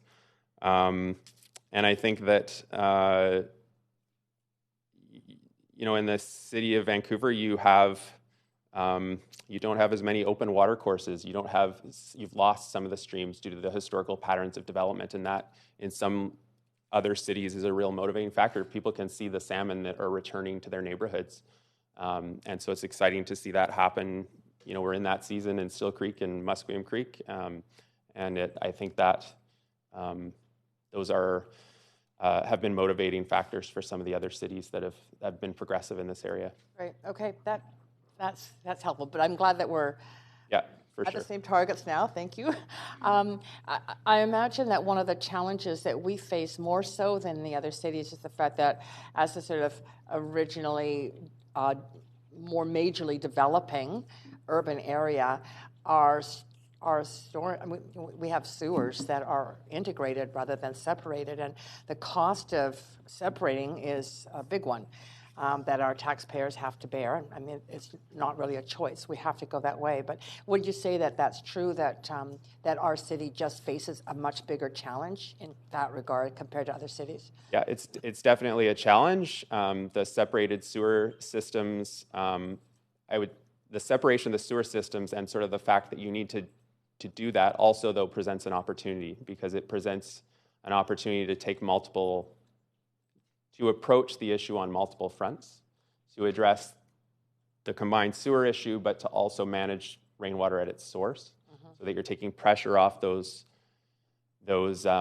pipes, you're reducing the overflows. That is, I think that also presents the city with a unique opportunity that other cities don't have, because their pipes were developed later and they're not necessarily needing to replace so it's, the city has an opportunity, I think, to implement some of these measures in order to save money in redevelopment of some of the infrastructure, which is fairly unique, a unique context for Vancouver. Okay, thank you. Thanks very much, and that's it for questions. Thanks for coming in today. Really appreciate it. Bryn Davidson and Randy Sharp. Hi, I'm Bryn. I am speaking in favor of the measure as the co-owner of Lane Fab Design Build, and also as a member of the St. George Rainway Community Group. I am occasionally a critic of city policy, but I think this is really awesome work that's being done, so I'm really proud of everything that you guys are doing here. As somebody who designs and builds houses in the city of Vancouver, we try to be green, and we've done a lot of rainwater work on our projects. We've done a number of projects with 1,000-gallon rainwater tanks that are buried in the ground. It's about the size of a car, and it's quite easy to put in when you're building a new house, and we can do that for about $5,000. Our clients are paying $10,000 to $15,000 or something in that range for a sewer connection fee to put their stormwater into the stormwater pipe. If we could get a discount on that fee, I would put a rainwater tank on every single project. It's pretty simple. It's not a hard sell. It's easy to do when you're building a new house. Other things in terms of when we're wrestling with zoning, anytime we have zoning rules that say 1.5-story rules or 2.5-story, those zoning rules are making our buildings have bigger footprints than what they need to. That means they've got more roof and less green space than what they need to. When we are required to do a gable roof instead of a flat roof, it's much harder to do a green roof. And so it's much harder to design for this. So our early 20th century design guidelines aren't necessarily the best solution for our 21st century problems. Now, as for the Rainway, I don't know if anybody's familiar with that project. It's something that I've been chipping away at for about 15 years now. When I was a grad student and I was 25 years old, I started working on this idea of tearing up St. George Street from Kingsway all the way down to Great Northern Way as a new kind of surface rainwater infrastructure and park. And there's a community group that's grown around this. And now here I am 15 years later. I've got a kid in Mount Pleasant Elementary School. It's crazy. And it's exciting to see it working its way into the plans and potentially becoming something real. So I'm really happy to see that happening, and thank you for that. Thank you. Councillor Carr has a question for you. Yeah, great. Well, thanks for those suggestions. I'll carry them forward in discussions with staff. But my interest in terms of the rainwater tank, you probably heard me ask the question of staff. 1,000-gallon. How long would that last for landscaping purposes in a dry summer? We figured that was about the right size to go from winter through a dry summer. You know, it's a rain barrel is like this. This thing is much bigger. Yeah, the size of a car, you said. Yeah, the size of a car. And it's buried in the ground so that all you see is just a little access hatch. And it's fairly cheap to put in because we're already there digging a new foundation anyway. If you try to put that in after the fact, it's much more expensive.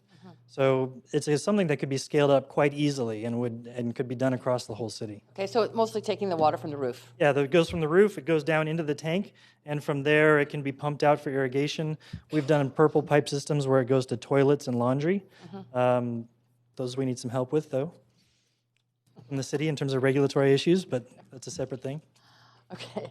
Have you ever done green roofs on single-family homes? Yeah, we've done green roofs. They're on flat roofs. Okay, great. And they're working well? Thanks very much for coming in today. And finally, Randy Sharp. Thanks for coming in. Up to 5 minutes. Okay. Thank you very much, Mayor and Council. I want to commend the work of staff. They've put together an amazing report, very comprehensive. I've been serving on the expert panel as a landscape architect, and I just want to address two specific action items. The overall plan is very good, very comprehensive, and there's been a lot of talk about urgency on some of the matters, in particular eliminating CSOs.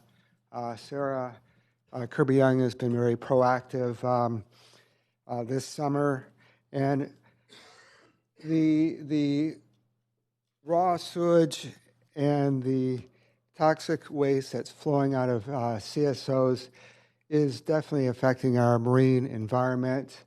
Coho salmon this past year has been the lowest in record in 50 years. And of course, it's affecting the orcas, which salmon are the primary food source, degradation of the marine environment. As well, our beaches. I don't swim at our local beaches anymore. I used to swim on a regular basis. That's a big issue. So what I'm proposing is that we step up the elimination of the CSOs instead of by 2050, step it up to 2030. 2030 is also an important metric in Metro Vancouver. That's when the new expanded secondary treatment at Iona Island wastewater treatment plant will be up and operating.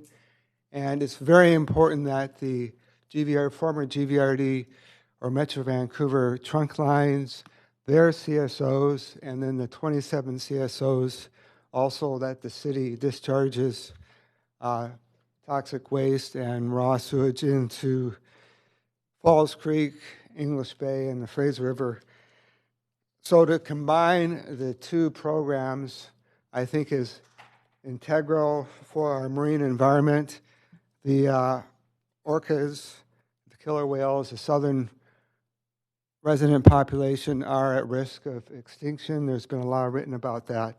So I would strongly advocate that a motion is put on the floor to expedite the elimination of CSOs to 2030.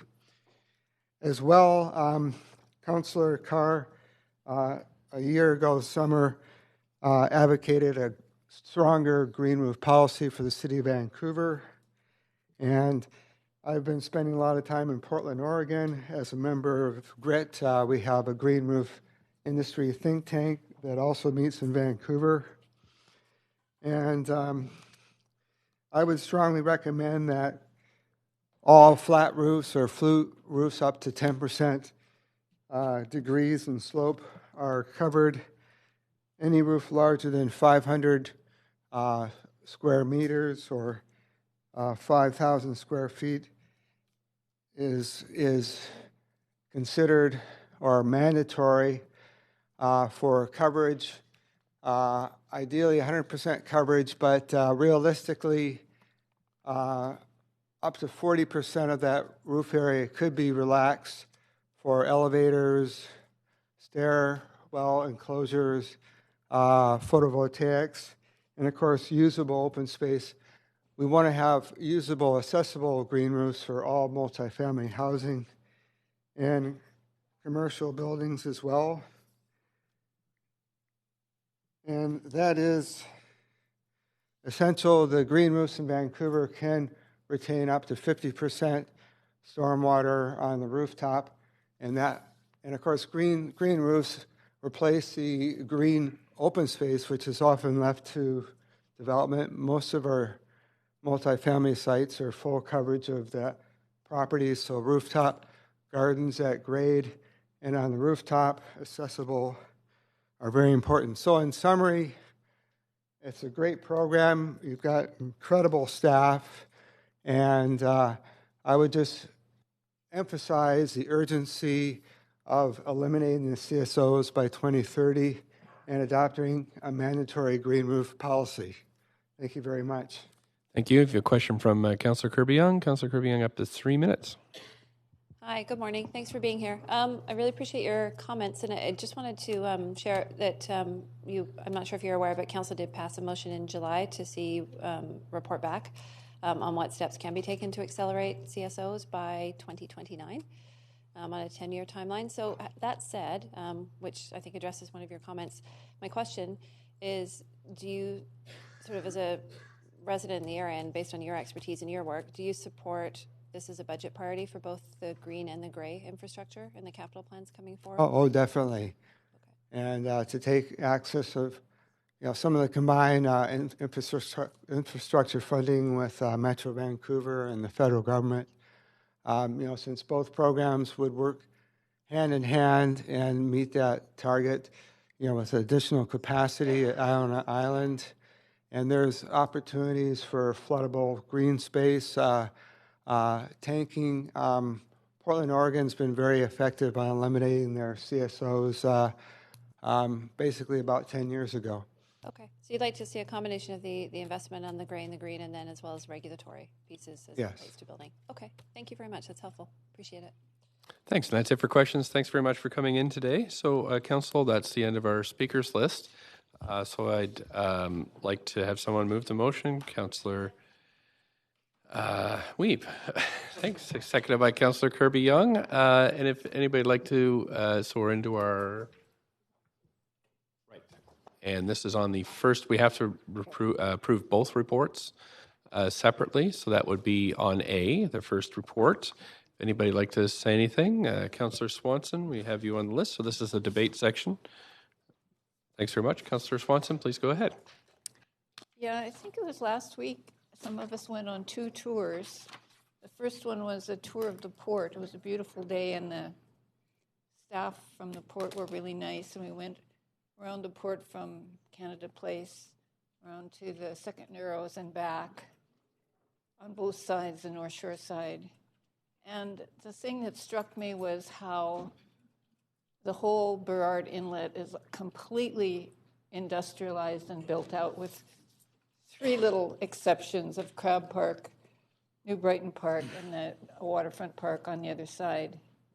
And even Crab Park, the pile drivers were in there building the port out in front of Crab Park to make it so it's not so accessible to the water. And then the next tour was, we started at Olympic Village, which I never have really liked Olympic Village, but my gosh, they have a beaver lodge there. I couldn't believe it. And then I realized, then they were explaining, I learned this new word, bioswale. And I realized why these places with grass beside the sidewalk were V-shaped instead of flat like they are in the rest of the city. And it was really the best tour I've had as a city councillor. So I'm totally sold on this report. And I love the work that the staff is doing and that they're so enthusiastic. Thanks very much. Councillor Kirby-Yung. Hi, thank you. Yeah, I'll keep it brief, but I did just want to say on the record, thank you very much to staff for the work on this. Really important and a big animal in terms of getting your arms around sort of an integrated approach. I am fully supportive of the report, and I'm sobered actually by where we are currently, and I think we really need to kind of reflect on that with the fact that currently we're only at less than 1% of diversion or cleaning, I should say, of our rainwater, and with a very lofty goal of getting towards 90%, and still with 33 billion liters of combined sewage that was discharged in 2018, and this is Vancouver. And the reason that people live in Vancouver, because we're so blessed that it's a water city and it's spectacular and it looks beautiful, but it's not beautiful underneath.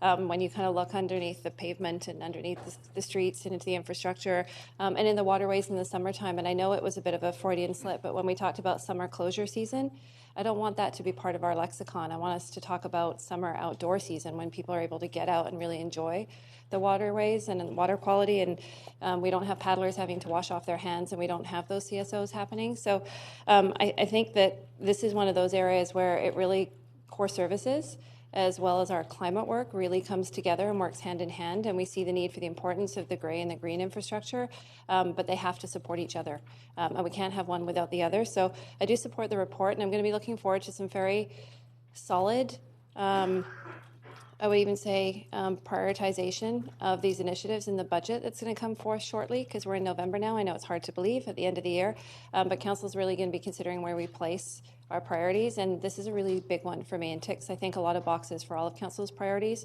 So I'm hopeful that we'll see that reflected in the budget, and I'm really looking forward to the further update in Q2 on the CSO strategy. Thank you.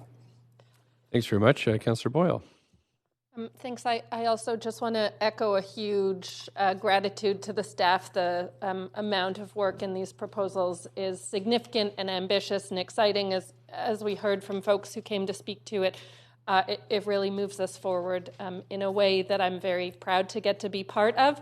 I was also on those tours last week and remember hearing it described that one of the great things about this this work is that whether you're a fiscal hawk or a climate warrior, it makes sense. And most of us fall somewhere, some mix of the two on this council. And so I'm really grateful that you've pulled all of that together and give us this opportunity to support it in moving forward. Thank you very much. Councillor Carr. Just my thanks to you, to staff, for the work on this and the boldness in moving forward. I'm particularly concerned about the degree to which we are going to be facing more extreme events. Climate change is happening faster. Every scientific report that comes out says we have predicted a certain rate of change, and it's all being exceeded. So we get reports all the time here about the unbelievable rainstorms causing flooding, whether it's in India or Japan or United States or Quebec, and we're not immune to that. So I think the speed by which we move forward on this is incredibly important. So thanks again. Thank you, Councillor Hardwick. I'd like to add my thanks for the work done on this. I do believe that this is truly transformational. Having grown up here and grown up on the water, I've watched the change and the loss of biodiversity and totally recognize the importance of this. So I just wanted to add my voice to the choir and say thank you. Thanks, Councillor Wiebe. Yeah, I think the timing of this is amazing. The fact that the salmon are back in Vancouver as we speak, and there's people running around trying to see salmon for the first time. The coho that just came off Pacific Spirit kind of showcases that the world's ready, nature's ready, the First Nations are bringing their voice to support. This is a time for us to make this paradigm shift. I think it's exciting coming into the citywide plan that people can be reconnected. Anton, obviously an elected official who had big power in the city of Vancouver, says that she has a creek in her backyard. And I think that we recognize that all these creeks, a lot of them are on private property, and there will be an opportunity for maybe private citizens to find ways that they can connect to the network as we try to reconnect each other and everyone to the water. So great work by all staff. Amazing that the panel was so supportive and here today to speak. I think it's huge that we continue to engage experts and scientists in this work because it's so important, and it's great to see the shift. So thanks to everyone, and thanks for council for support. Thank you. That's it for council comments. So I'll call the vote on this item.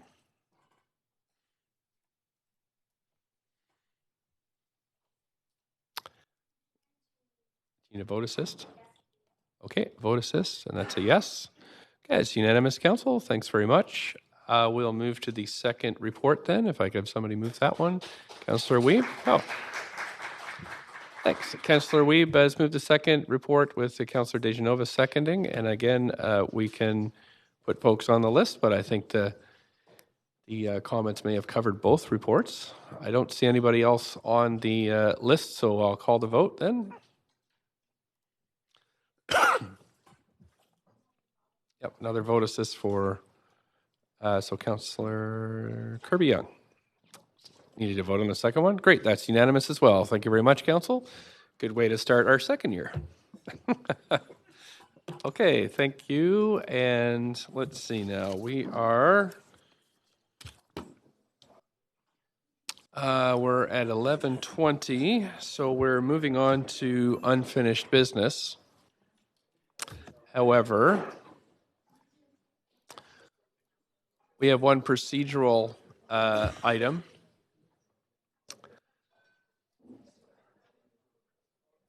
We just have a request from the clerk for tomorrow's meeting about the expropriation and advance payment for the two buildings on East Hastings Street, Region of Balmoral.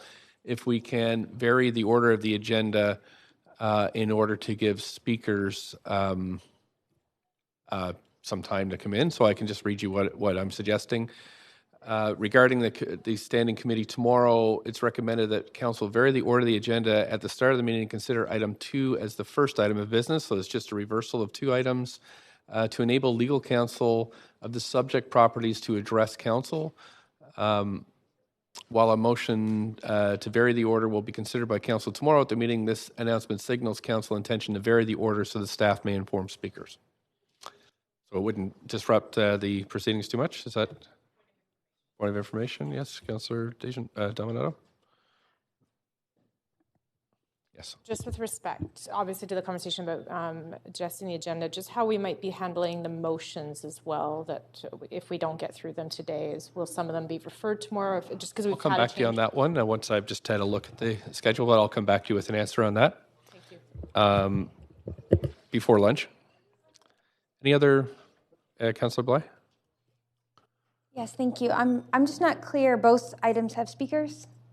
Yes, I believe legal counsel will be addressing. What's the rationale between? The city manager can perhaps clarify. Thanks. The lawyer for representing the Sahotas on the expropriation is in mediation tomorrow all day, and was able to adjust the schedule in order to speak to the report, and requested that if we could adjust it, he could make his schedule work. And we felt from a procedural perspective, it would be important for council to be able to hear directly from the lawyers representing the Sahotas on that expropriation. So we're just recommending switching the order of the two to make sure that the lawyer has a chance to speak before they go into their mediation. Okay, great. Is that okay? Thanks for the context. Great. Thanks. Any other questions on this one? Don't see anybody on the queue, so if we can call the vote. Sorry? We're going to do it tomorrow. Okay. So we'll have the official vote tomorrow. No need to vote today, but we just wanted to signal that we'll probably be voting in favor of that tomorrow to vary the agenda. Okay, Councillor Kirby-Young? I'm wondering why we would vote on that tomorrow if it impacts the schedule first thing in the morning, and how that would be able to provide notice to the folks that are involved in the speakers for item 1. I guess it's we're signaling what the will of council will be tomorrow at the beginning of the meeting, so they can. Is that about right? Yeah. Okay. So point of privilege then is that Sure. I'm signaling my will that I will not be supporting the change to the agenda for that item. You won't be. I will not. You will not. Okay. Good. Thanks very much for that. And I guess we'll let the chair deal with that one tomorrow morning. But sure. Thank you. If your intent, Mr. Mayor, is to signal the interest of council, my suggestion, and we've only heard one person rise to that, is that you do a straw poll at this point. That would probably signal regarding the procedure tomorrow of how the vote is likely to turn out. Okay. Just 1 second, please.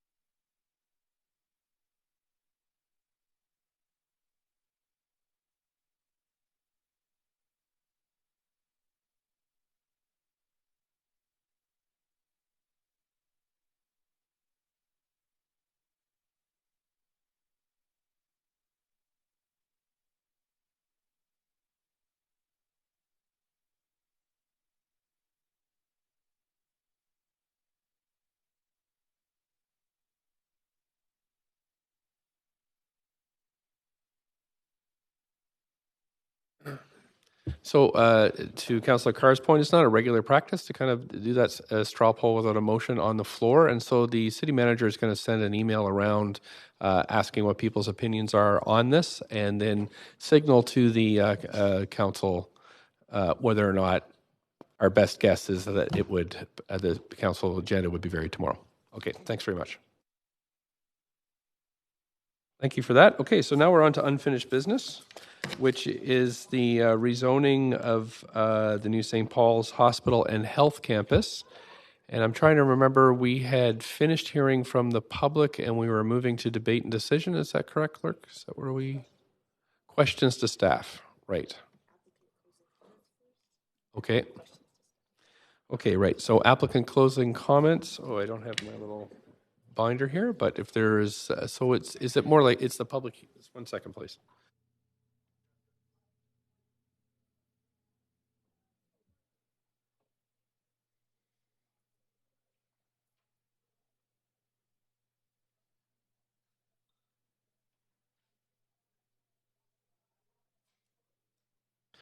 Okay, so from the applicant, then we'll hear closing comments. And remember, council, that we can't ask questions of the applicant at this point, but we can ask questions to staff after any closing comments. So please go ahead. I wish to thank Mayor Stewart and all the councillors for the opportunity to provide closing comments on behalf of Providence Healthcare. And I also wish to thank the city staff for the years of collaboration that has gotten us here. My name is Rhonda Louie, and I'm the Associate Project Director for the design build of the new St. Paul's redevelopment project. There were 4 concerns that I would like to address that we heard from the October 22 public hearing to provide some assurances that may not have been presented clearly. And I will be brief. First, it is true that there is potential for liquefaction. It is true that the potential for liquefaction exists at the site. But it's important to understand that PHC has budgeted to remove the fill and that the buildings will be supported on glacial till that exists below this fill and is not liquefiable. Second, the project has indeed done its due diligence and studied all site challenges related to soil conditions, seismic vulnerability, and resilience planning. Hundreds of boreholes have been drilled to inform engineering solutions. Geotechnical analysis, hydrogeotechnical analysis, and environmental analysis have been completed. Seismic performance assessment of the hospital indicative design was carried out using a well-established method provided by the U.S. Federal Emergency Management Agency. The results of all these studies have informed our engineering specifications for the site. The hospital falls under the post-disaster category of the National Building Code, which is the standard that we must meet to ensure the hospital remains operational during a disaster. While concerns were expressed that a preliminary climate resilient risk assessment may not be sufficient, I'd just like to say it is, however, exactly what is necessary and appropriate at this stage in the process. As the design of the new hospital takes shape, the expert panel, which is required by the rezoning conditions, will be part of this process for the design. They'll provide input, and they will review all design considerations from conception to construction documents. It is also important to note that as part of the building permit application process, the City Engineering Department will require a complete analysis performed by professional engineers. My third point is regarding emergency access. A lot of time was spent studying and positioning the access to the site. Through the design process, we have been able to separate different types of accesses to the site. The access in the northeast corner allows for a primary access for emergency vehicles via Prior Street, with redundant routes via National Avenue. Prior Street also provides a resilient road system leading to the hospital, which is required for accessibility during a post-disaster event. The new street access off of Prior allows the design of a quiet access road in and out of the emergency department. This is important because this helps reduce distractions and mishaps for emergency vehicles and the public as they often approach their destination in a stressful state. Finally, we have also heard comments regarding an interest in increasing the number of proposed residential units. PHC is open to additional density considerations for the residential development that will be completed in a future phase.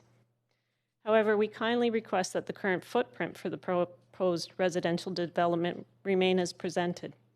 Our mission is healthcare, and we would like to use the land available to maximize critical hospital infrastructure. In closing, I'd like to thank you for the opportunity to speak. Rezoning is a critical milestone in our procurement process, and we are excited to be here, and we look forward to your decision. Thank you. Thanks very much. And over to staff now, if there's any closing comments. Again, Council, you have an opportunity to ask questions of staff. I'm Michael Naylor, Senior Rezoning Planner. I just want to tie up a few loose ends. I think at the hearing, I didn't have enough statistics to paint the picture of the emerging area where the new St. Paul's is located and is actually going to be quite a catalyst for it. We heard concerns about availability of housing in the area, so I'd just like to run through the numbers. In Citygate, we have 1,300 existing housing units. In Southeast Falls Creek, there will be about 3,000 market units and 600 social housing units, and about half of that is already built, and that includes 2 supportive housing buildings, which provide housing to people who have addiction challenges and mental illness. In Northeast Falls Creek, where the plan was approved last year, there has been no housing built yet. However, there is 3,800 market units planned there, as well as about 1,000 social housing units, including about 300 units that will be on the city-owned blocks where the ramps currently are. And those, some of those 300 units with the right funding could also be supportive housing for individuals who need to be near the services of New St. Paul's.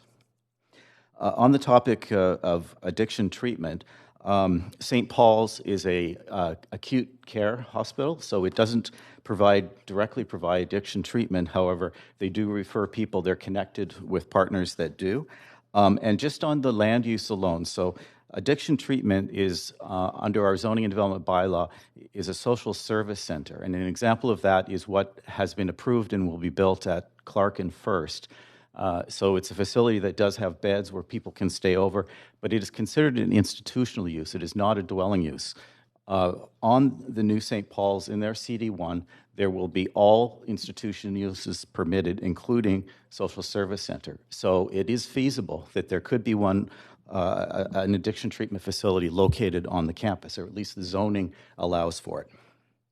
And the last point is hotels. We heard that the current location of St. Paul's has lots of hotels in the vicinity, and on the new campus, we're going to see a 200-suite hotel. However, there's also lots of opportunity in the adjacent FC1 and FC2 zones along Main Street and in the False Creek Flats where hotel use is allowed, and we fully expect that the market will respond, and you will see proposals very shortly for hotels in that area.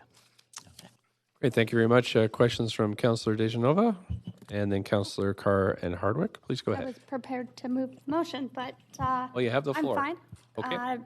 I'm fine. Actually, staff have answered all of my questions in their closing comments and remarks. Thank you. Okay, great. Thanks, Councillor Carr.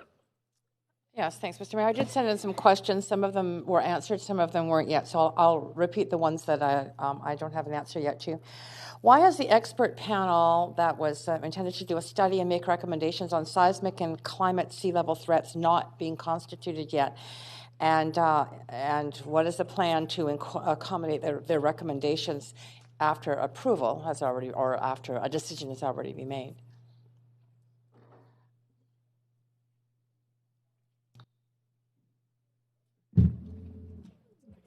Lisa Breeder from the Sustainability Group. The convening of the panel is a rezoning condition, so until I think it's approved by council, that will trigger the convening. So we're planning for it, but didn't want to get ahead of the process. The intent of the panel is to provide peer feedback to support the process. So the expectation is that the design teams would take the input from the expert panel and that would inform their design process. So it's not viewed as kind of a go, no-go process. It's meant to support the process and the design. That's good clarification. Yeah. Thank you. What is the second question? What is the planned safe road access from the West End, Central Business District, downtown East Side, or downtown South, in the event of an emergency? I'm talking about like an earthquake or... Good afternoon, Council. Jesse Grizzly-Jones from Development Engineering. So as part of the ongoing work for planning for the Northeast Falls Creek, new connections to the downtown and into the West End would be provided for. As we've noted, if you're looking at Figure 17A or 17B, ambulance access would come via the north end of the site down the new local road that would be provided and into the site. And as part of the rezoning, conditions are laid out to ensure that these roads are built to a resilient standard. Okay. You might be, no, it hasn't got to do with roads, but it sort of does. My third question is around the resilience or the protection of infrastructure, both the hospital and the roads providing access in the event of a major sea level rise. Have we done any estimations on what the cost would be to protect this infrastructure if sea level rises to any kind of extraordinary level? I'm not sure that we have. I guess our approach is that to protect these assets to the best of our ability is we are raising them to kind of the highest point that is possible to tie into adjacent networks and feasible from a constructability standpoint. And so for us, that is our best way to protect these assets. And that is both the roadways themselves for the public to drive on and also the infrastructure that is located within those roadways. And so I don't know that we have a cost to say what it would take to protect them, but the efforts we're taking and the rezoning conditions we've laid out are the best approach we have to ensure they are protected and resilient moving forward. Okay, thank you. And my final question, and this came out of one of the speakers that raised this issue. Is there any part of Providence's plans or the city's plans regarding St. Paul's that involves or affects Mount St. Joseph's Hospital?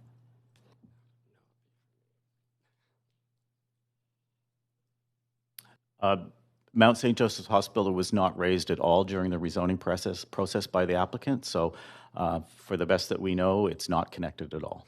Thank you. Thanks. My questions. Thank you. Thank you very much. Councillor Hardwick. Great, thank you. My questions are still revolving around the seismic aspects of this proposed rezoning. The reason is years ago, back in the mid-'90s, when I'd looked at this property, we were told that there were reservations about the instability of the land. When I asked the question before, I was told that new technology, building technology, had been built to mitigate concerns around this, and that the seismic concerns would be addressed, particularly in the hospital, by going down to the level of glacial till. My subsequent question to that is, I've just heard about the hotel, for example. What about the hotel? What about the roads and other adjacent facilities around the property? What I'm getting at here is, you may say, well, we're going to go down to the glacial till for the actual hospital building using new technology that's been developed to deal with the liquefaction concerns. But my question is, what about the area around it and other buildings like the housing and like the hotel?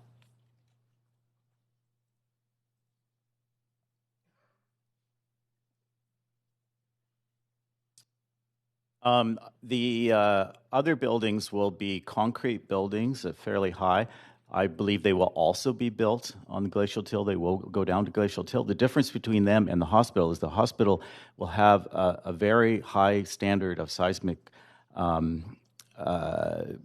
that it will be able to withstand an earthquake more so than the other ones. But the other ones will be built down to glacial till. I think it's when you're doing a lower building, say two-story industrial building, then it wouldn't be worth it to go down to glacial till for that. So these large, tall concrete structures will be firmly anchored in glacial till. Well, my understanding is that this area is infill and one of the most vulnerable areas of our entire landmass of the city. Yep. And that's the reason that it has not been developed to date. So I get it with the hospital and being able to take the extra steps and extra costs to support it, but I am concerned that, again, and this is in keeping with Councillor Carr's questions about the expert panel that was going to be involved with this. We're approving a rezoning that has broad-based implications, and I'm satisfied that the question has been answered about the hospital itself, but we have to get emergency vehicles into that hospital, which involves roads. We have to have adjoining buildings that may not have the pro formas on that housing, for example, or on that hotel may not support the same level of building technology that the hospital would. Excuse me, Councillor So I'm Hardwick. concerned, my question is, are we going break, to? Thank you. What are we going to do about that? Because I think we're being asked to make a broad determination here today, and I'm concerned that the devil's in the details on this, and we need to have further examination on the seismic aspects of the entire site. Yeah, I think that as we move into the next phase of this, we can take the proposed road structure to the expert panel as well as the hospital building and get advice on that. It's my understanding that these roads that are determined to be the significant routes will be constructed to a seismic standard themselves that will resist the liquefaction and resist the buckling that might occur because they are meant to be the emergency routes. I'm not an engineer, but I think that the fill can be removed and proper structure soils can be brought in that would resist movement in an earthquake. Well, thank you. We'll have to keep a real close eye on this. Thank you. Councillor Wiebe. Yeah, mine's looking scientifically on the role of the physical environment and mostly to daylit and green environments and access to nature and looking at trees and all the kind of research being brought forward now, recognizing that when hospitals have views, there's a better chance of health and mental health movement. So when you look at all the scientific evidence and you look at how little a lot of those buildings will have access to the natural environments and daylight, I'm just wondering how this is meeting the scientific evidence on what a best hospital practices are in recognition of the little limited green space on the property. Thank you. Kevin Spans, development planner.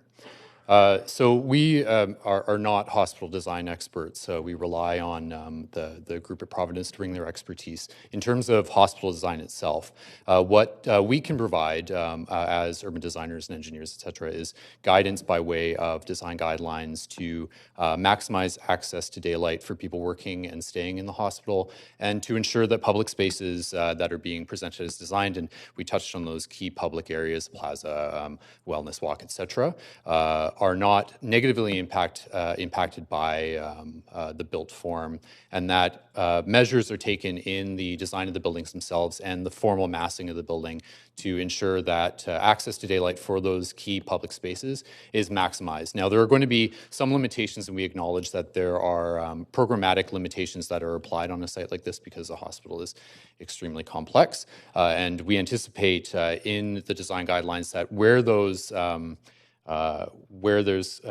misalignment between performance of public realm and the program of the hospital building itself happen, that there's another level of rigor applied to the design of those spaces to ensure that if there can't be, say, direct access to daylight for a small area in the public realm, that there's something else that sort of counters that or allows for the programming of that space to continue to be high performing for the public. Okay, and then they're also huge energy users, and so there's been a lot of interesting designs and elements to how we can ensure a building like this kind of meets our long-term needs for GHGs and energy use. I'm just wondering what our team has done to work with the proponent team to ensure that this building kind of leads the way in being kind of lowering the energy usage for a hospital. Good afternoon, Mayor and Council. I'm Alex Charpentier with the Neighborhood Energy Utility. So we've worked with the proponent for a few years now on the energy design of the facility. So the whole site of the rezoning is within the energy utility, the district energy utility service area. So we will connect them to our Falls Creek Neighborhood Energy Utility. And that will be our main way of providing low carbon energy to the hospital and the other buildings. But that being said, the hospital itself will have a lot of waste heat that they will be able to recover. They will recover waste heat from their cooling chillers and waste heat from ventilation, because they have a lot of cooling and ventilation. And that only will be able to provide most of their actual heating load. And so they're going to be almost self-sufficient in terms of energy, in terms of heat, with their waste heat. So a lot of low carbon generated on site, and the rest provided by the Neighborhood Energy Utility. Okay. Thank you very much for those answers. Thank you. Councillor DeGenova? Pleased to move the motion. There's not other questions. Okay, great. Thanks. Move the motion then. Second. Thank you, Councillor Kirby-Young. So we'll start. Councillor DeGenova, you have up to 5 minutes for the debate. Thanks very much, and I'll just offer some closing comments. First of all, I'd like to thank our staff. I know that this is a piece of a planning process also that we've been working through quite quickly since last term on council in looking at the lands and moving forward with the recommendations for this rezoning. I'm sure was no easy task, and working together through the public hearing process and putting my public hearing process hat back on now from regular council. I'm pleased to state that I did in reviewing all of the comments that were sent in to us, but also the people who came to speak to this. It's helped to highlight something that I already know, which is that St. Paul's Hospital needs a new home. It's outgrown its current home, and it's not meeting the needs of the world-renowned hospital that I think that we've all heard, not only from the public, but from the doctors who are passionate about their work, from the patients who have received life-changing care who may not be here today. I think that it's important to note that. And it's world-renowned for specialized health care. In looking over the website and seeing some of those areas of care, the cardiac care, a leader in HIV/AIDS care and treatment, in eating and nutrition disorders, in emergency medicine. And I know that St. Paul's Hospital has been a leader and often cares for our most vulnerable and marginalized people in the city. I think that it's important to note that and looking towards what this will be and what this will allow. And I have to ask myself the question, not only on land use, but what this will do for our city. And I do believe that this will make our city a better place. I also think that it's important to note that I did have some concerns, and I did ask the questions about hotel rooms being close by, knowing very well that there will be loved ones who will need a place to stay for long-term or longer term when they visit their relatives who may be in hospital. So happy to hear that 200 hotel rooms are planned, and looking, maybe at other options, hybrid, short-term rental, other ways to meet that need, maybe in that area as we move forward. Also transportation. I was very concerned with the viaducts. How are we getting people in and out of our downtown core? But staff have also alleviated my concerns with that, and I know that there will be consideration, and there will be sensitive consideration given to that. For those reasons, I'm very confident that the rezoning recommendations will impact our city for the better. And on a personal note, I just want to share that I had my daughter at St. Paul's Hospital. I wasn't planning to, but I was urgently transferred there, and I received care that I saw make not only a difference in my life, but my daughter might not be here today if not for that care, and she was a patient in the NICU. So I wanted to share that. That being said, hearing everyone speak, whether they were in favor or against, I'm sorry that we couldn't make the decision that night, but it's given me some time to really weigh staff's comments at the beginning, to read the report again, and I'm proud to lend my support to this. Thank you. Thank you. Just before we move on to Councillor Carr, so we're closing in on lunchtime, and I just to answer Councillor Dominato's inquiry, the clerk informs me that we just needed to finish questions to staff by noon. So we did that. Lunch from noon to 1, in camera from 1 to 3. Then we'd come back at 3 o'clock and hopefully finish this item up by 3:30. There are a couple of amendments that have been sent in, and amendments to amendments, so that may delay things a bit. We would move on to fireworks between 3:30 and 4. And then we'd return to discussion on the 4-pillar strategy, referring it to the standing committee tomorrow if we don't have enough time to complete. Then we would vary the order of the agenda to deal with administrative motions and the 6 motions on notice, and then come back to, if we have any time left, we would come back to try to move ahead with these items. So Point of information. The question is whether or not we'd get the 6 members' motions onto the docket for tomorrow, and we will, and still adjourn by 5 o'clock if we follow this. So I'm going to keep trying to move folks along, but we still have to deliberate properly. So I hope that clears up where we were. We may have to vary our agenda slightly to get at the members' motions. Councillor Dejanova. Thank you, Mr. Mayor. My point of information is regarding the unfinished business. So the 4 pillars motion and the fireworks motion, I understand, have been here since meetings before. So you had mentioned, I had thought I heard you say that it would go over to the committee, but I would expect that it would be dealt with in regular council as speakers. There were no speakers, and it was referred to this meeting. Is that correct? It all depends on the amendments. There are suggested amendments to both of those motions, so that chews up a bunch of time. So we'll try to, but the public hearing has a hard start at 6. So try our best. We may have to vary the agenda to make those decisions and debate till tomorrow. Okay, thank you. Yeah. Okay, thank you. Any other questions on that one? So we have we have 4 minutes left. Do you think you can make your statement in 4 minutes? Okay.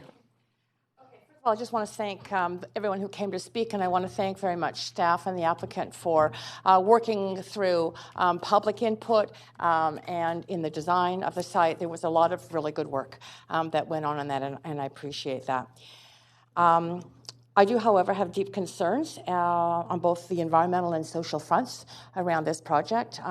In terms of the social front, I'm most concerned about the impact that the fact that half of the visitors to the hospital, or 40%, come from out of town, and where those people going to stay.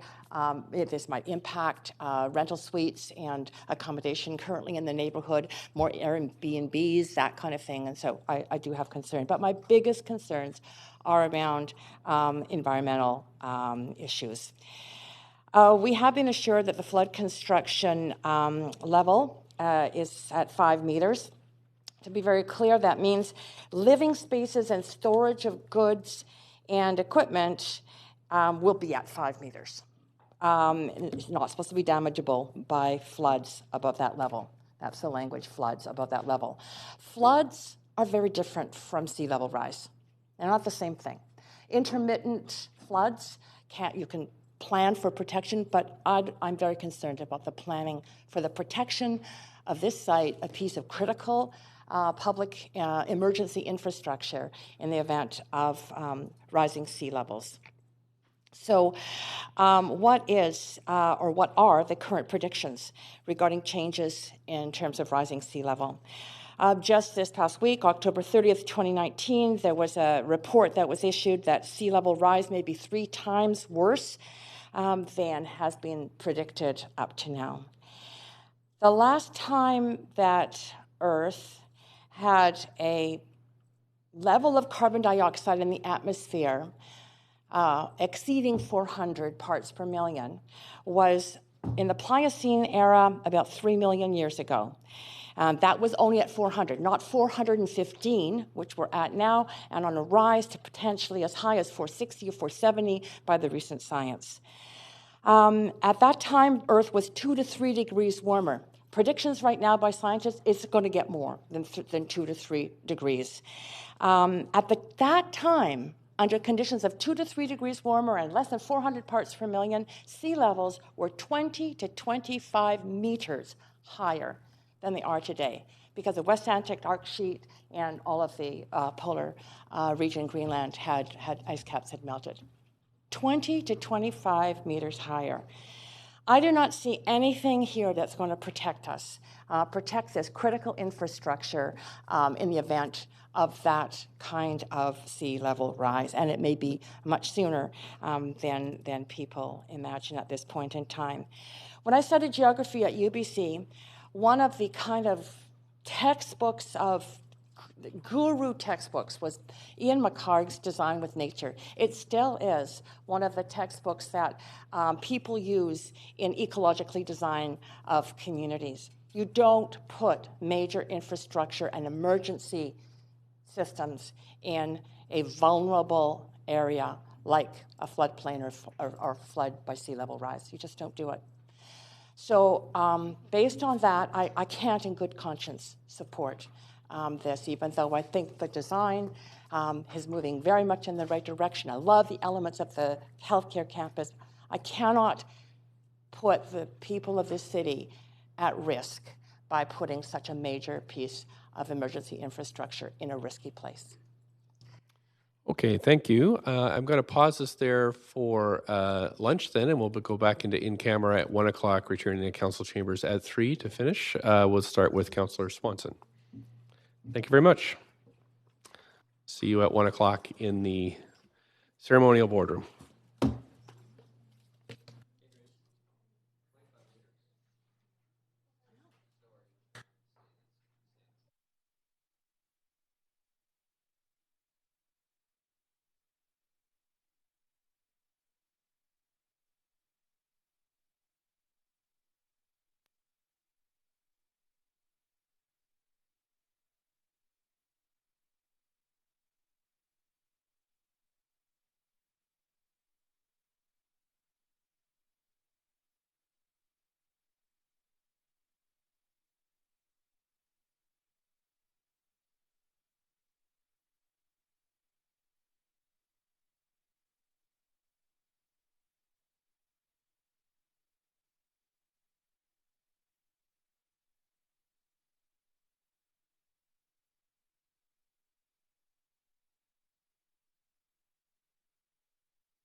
Yep.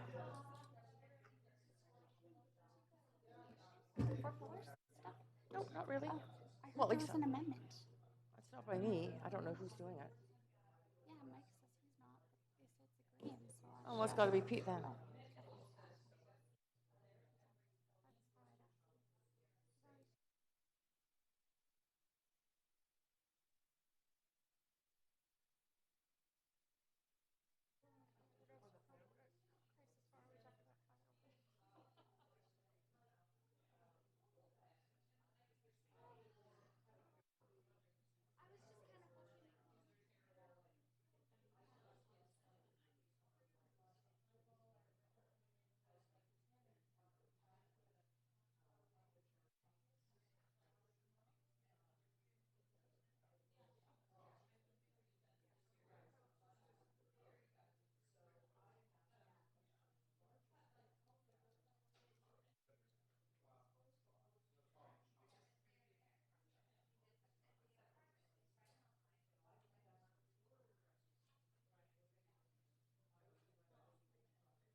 Great. We've got enough for quorum, so I'll call the council back to order.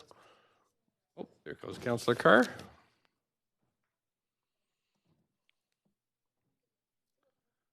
Just waiting for Councillor Carr to come back. She's got about a minute left to...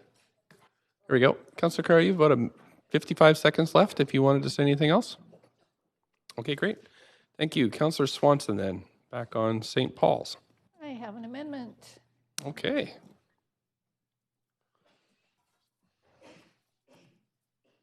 So this amendment is about vacation. I've been worried for years that St. Paul's is going to push up the rents in surrounding SROs, including the Ivanhoe, which has almost 100 rooms, and the Cobalt, which has almost 100. I think the Ivanhoe has more, and the Cobalt has 98. And I think we have to get serious about protecting people against from gentrification. I was trying to bring it up in the consultation process, and we heard earlier that the result of that is that there's going to be some housing on the site, but I doubt if the people in the SROs will be able to afford that.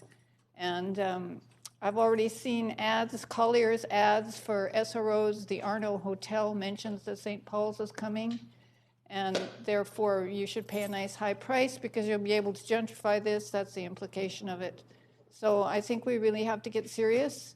If we don't stop the gentrification of the SROs, we can put in modular housing unit after modular housing unit after modular housing unit, and we will never begin to reduce homelessness. So this goes hand in hand with being concerned about homelessness. Okay, great. Thank you very much. We have an amendment. Do we have a seconder? Seconder, Councillor Boyle. Okay, we have a count. Okay, let's stop the timer there. Councillor Dejanova. Thanks. I just understand that although we are in unfinished business of council, we are still bound by and have now put on our public hearing hats again. So I'm asking if this is pertinent to the motion and if we'd need a legal opinion on that. I just don't find it exactly pertinent to the land use decision that we're making to tie another land use decision that's this broad to it. Okay, so you're asking if it's in order, essentially, the amendment? That's what I just... Great. Okay, I will need just 5 minutes to confer. So can I have a motion to recess for... Move a 5-minute recess. Thank you. Second. You all in favor?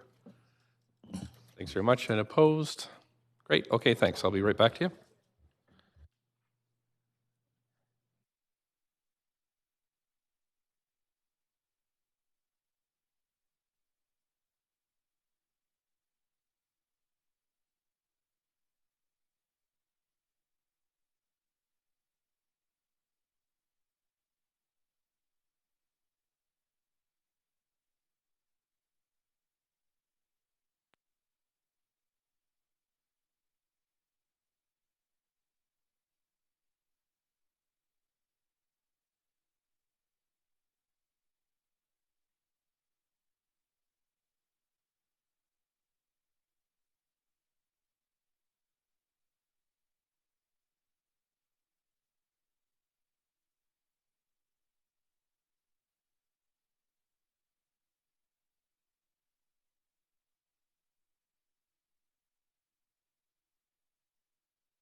Okay, thank you, Councillor Swanson. We had a bit of time to look at this before when you sent it earlier this morning, and we've had a back and forth with the clerks and law, and the legal team and the clerks are advising me that this is out of order because it's not specifically germane exactly to this project. However, the suggestion is that you would bring this up as a motion. A private motion at another time. So that's out of order, but that's my suggestion is you bring it up as a motion that we could consider on its own. Okay, thanks very much. Councillor Swanson, do you have anything else? Okay, thank you. Councillor Dominato. Thanks, Mr. Mayor. I submitted an amendment or an additional to the recommendations for this item. We're just waiting for the clerks. Another amendment, okay.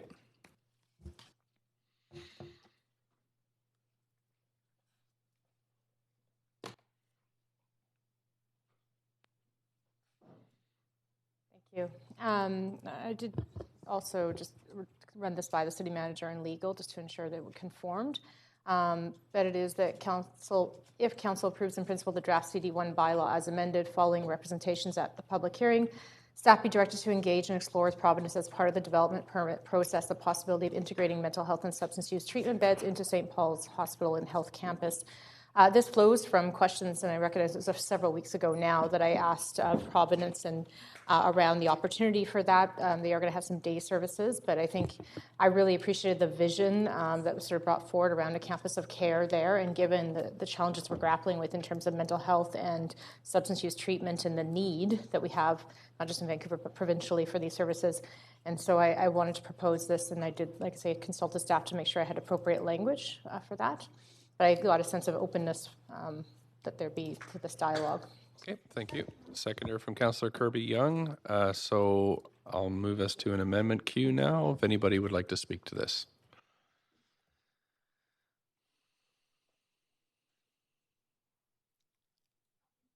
I don't see anybody on the queue. Oh, Councillor Bly. Please go ahead. I'll just make a brief comment that, we have been having this conversation around this council for the last year and have looked at projects. The most notable is East First and Clark, and the need to have available services that give access and ongoing treatment. And I think that with the opportunity of a St. Paul's Hospital and the sort of broad nature of all the different ways in which this is sort of a state-of-the-art health facility, it would be a huge miss for us not to articulate this in this particular stage of the process, that we need more treatment beds and we need mental health facilities. And we see that we're lacking a commitment and a focus and a funding stream from the provincial government to help us deal directly with what we're looking at here in Vancouver. And I think that this is a great opportunity to make sure that that is as stated. So I'll be supporting it. Okay, thank you very much. Councillor Fry. Yeah, thank you. I wonder, I wonder if I can ask through you. I was of the impression that there was a mental health component in this development already. And is this therefore redundant? I mean, not that it matters, I guess, but... Are you asking if it's out of order or not? That's about all I can give you. To even clarify of the applicant? You could ask a point of information. Let's see, where are we at? We're finished asking questions to... So we're debate and deliberation. I guess we could ask a point of information. I think that's... So we could ask a point of information through city manager about that. I'll freeze your time here. So your question specifically is not already part of Providence's work plan to integrate a mental health building within the campus? Was my impression. Okay, city manager, I guess we'll give it your best shot. If you recollect, I believe there was in a broad sense, but I don't know about detail. Yeah, thanks. I guess whether this is in order or not, I think is the basic question that's being asked. And in my discussions with law and planning, this is in order.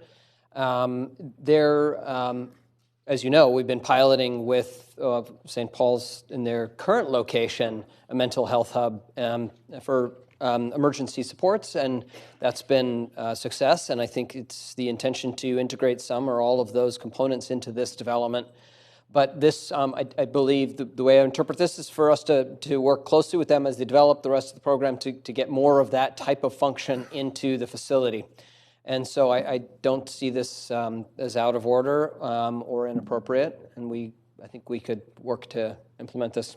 And there is a lot of planning still to come. So broadly, there'd be mental health services there, but we don't know the details. And this seems quite specific about the beds. So does that answer your question, Councillor Fry? Sure. Okay. Thanks. Councillor Dominato. Thanks, Mr. Mayor. And I think just to add to that, because I did clarify that there was outpatient services that were going to be delivered, but one of the considerations I raised with the applicant in question was around the fact that there is going to be proposed housing on the north part of the site, and whether there'd be some consideration for, if you're having a variety of housing there, is integration of some housing that would include treatment beds. So that was the context as well. But again, it's been several weeks since we had this discussion. Right. So okay. Great. Thanks very much. I don't see anybody else on the queue. Point of information, Councillor Ijanova. Okay. Thanks. Just it just came to me when the city manager had answered the other point of information that specifically in looking at this as a part of the development permit process. So I understand that the rezoning could go through, but the development permit process may not go through if this. I want to understand how staff is interpreting this and what Providence would have to do, because as we know, we can't come back here and amend it. This is a public hearing. Sure. So that would be a whole new rezoning process. Gotcha. So your question is, My question is, what would Providence Healthcare be required to do in this process, or is there any requirements of them at all, or is it an explorer? Okay. Or we just Okay, so it's staff interpretation of this amendment. says as a part of the development permit process. Engage and explore would seem to be the operative verbs in that one. Yeah, I mean, I think Councillor DiGenova, you've answered your own question, which is a legitimate question. What are we being asked to do? And I think the answer is we will be engaging with them in thousands of hours during the enactment process. This will be one of the things when we sit to the table, we say, this is a priority for council. How are you doing it? Can you do more of it? How accessible is it going to be? It'll be one of the things that we will represent as priority for council in our discussions during the enactment. As they're developing the housing, is there a component that could be used for that? And from a land use perspective, the rezoning would enable that, and we would be looking to get as much of it as we can through the process of enactment based on this. If we sit down and when they say, we got as much as we can, there's no more we can do, we've explored it, we'll continue to nudge, but it doesn't mean that the process stops, I think is kind of how I would interpret it. I hope that answers your question. It sort of does. I'm just wondering if there's any clear... Will Providence have to do anything more than they're already required to do in the development permit process to be able to obtain the development permit? Well, if I might through the chair, I mean, I guess I reiterate what I said a moment ago. This enactment is a process of working through the conditions the council places. In this case, the condition is to work through exploring whether they can do more of this. And that would be what we would do. And we would put our creative caps on to come up with ideas for how they might be able to achieve that. If they can't, the project doesn't stop. This is about us. Based on council's direction, we have a mental health crisis. You're saying we need more of these types of beds, particularly for VPD and others to be able to take people that need support. You're saying through this that you want more of it. We're saying we would then say to the applicant, how can we add more of it? That's how it works with all of the conditions. Unless it's a really hard condition, if it's an explore the possibility, that's what we would be doing with them, is exactly exploring it. Hope that answers here. Yeah, I've gone on the queue to speak. Okay, thanks very much. Councillor Carr. Up to 5 minutes, Councillor Carr. Oh, yes, thank you. I just wanted to ask you to sever this. Okay, sure. Beyond We'll do that the when rest the of vote it can be comes. fine as a whole. Okay, thanks very much. Councillor DiGenova. Generally, I'm supportive of the end goal, but when we say more could mean 50 beds, more could mean 300 beds. And I am nervous about what that requires Providence to do. I will vote for it, but if this holds up the fact that we could have some beds, because there is not a number on here, I'm very concerned about it. So I will vote for this, but I'm very concerned about what more could mean to our staff versus Providence. So I would caution council that I've seen the way that that's played through before, and I know that there are a number of negotiations that need to be made. So I will support it because I agree with this, and I thank Councillor Dominato for putting it forward. I think it's when we get down to the actually working across the table, I would just hate to see this hold up any treatment beds or any deliverables of the development permit for the hospital. Thank you. Thank you. Councillor Kirby-Young. Thank you. I'll be brief because I know we have a full agenda. I will support the amendment fully, and I want to thank Councillor Dominato for bringing it forward. I think that this council needs to emphasize the need for treatment resources wherever and whenever possible. It is an exploration and a conversation, and I'm sure that the good folks at St. Paul will be able to provide some quick feedback. But when I look at what I hear from our first responders all the time, it's that we sometimes, if we're lucky enough to get somebody that wants to go into treatment, we don't have somewhere to take them. And the more that we can try to expand the opportunities to do that, it's the missing piece that we have in trying to get people to a better place in their lives, and we need to do everything we can to expand our treatment options. Thank you. Thanks very much. Councillor Weeb. Yeah, I'll be supportive. I think that having mental health and substance use treatment collectively at a place that is so close to a place in the city and this world that is really hurting is really critical. So I'll be very supportive of this. Okay, great. Thank you very much. And that's it for speakers on the list. So we'll go to the vote on this. Sure. Yep. Go right ahead, Councillor Bly. Point of personal privilege, in that as much as I absolutely love the sunshine coming in, it makes it very hard to read the amendment, Sure. and I'm We can get the thinking for clerks to anybody lower the in the blinds for gallery. you. Sure, Thank no you. problem. Perfect. It was a perfect point of personal privilege. That was right on. Okay, thanks. So I'm going to call the vote. Can you see? Do you want the screens lowered before you vote? Okay, great. Okay, thanks. So we'll call the vote now.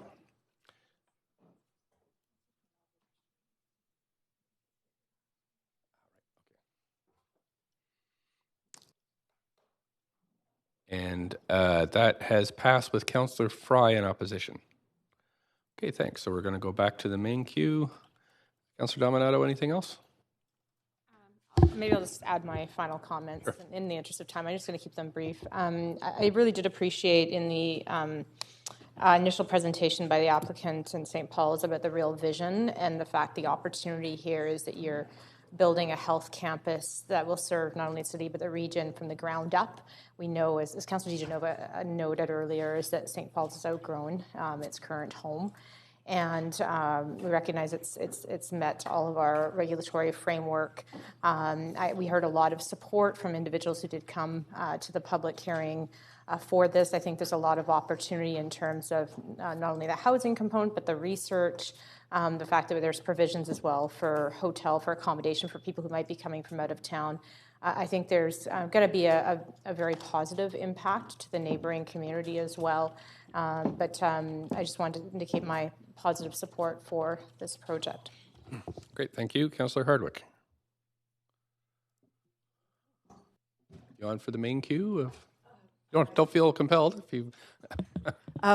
These aren't final comments. They are, yep. Oh, they are. On this amendment. On this amendment, no, I'll wait till the end. On the main motion, I'm sorry. Main motion. This is on the main It's motion. Right. I'm sorry. Okay, sorry, we are back in council. Sorry about that. I will not be supporting the motion. I've been watching this property now for decades, and as I've mentioned before, had seen proposals go through in the mid-90s that were denied because of concerns about the seismic and limitations and vulnerabilities combined with the fact that this is infill on glacial till. I'm not satisfied through the discussions that we've heard that has been adequately addressed through this process. And I see this as putting the city in serious vulnerability. I'm also concerned about relocating away from our densest population center in the West End, where the St. Paul's has been serving for a long time. I know that the land that hospital sits on is being eyed up by a number of developers, and I'm concerned that this move is being motivated by the right things. I recognize that St. Paul's is eager to have larger and new facilities, but I do question, again, the merits of this location and the vulnerability that it puts the city in. Thank you. Thank you. Councillor Fry. Yeah, thank you. Mayor, I submitted an amendment earlier, numbered as appropriate. And it's really just around the idea. There's a pretty significant amount of DCLs that are coming in through this project, but right now they're being targeted to the citywide DCL program and the False Creek Flats layered DCLs.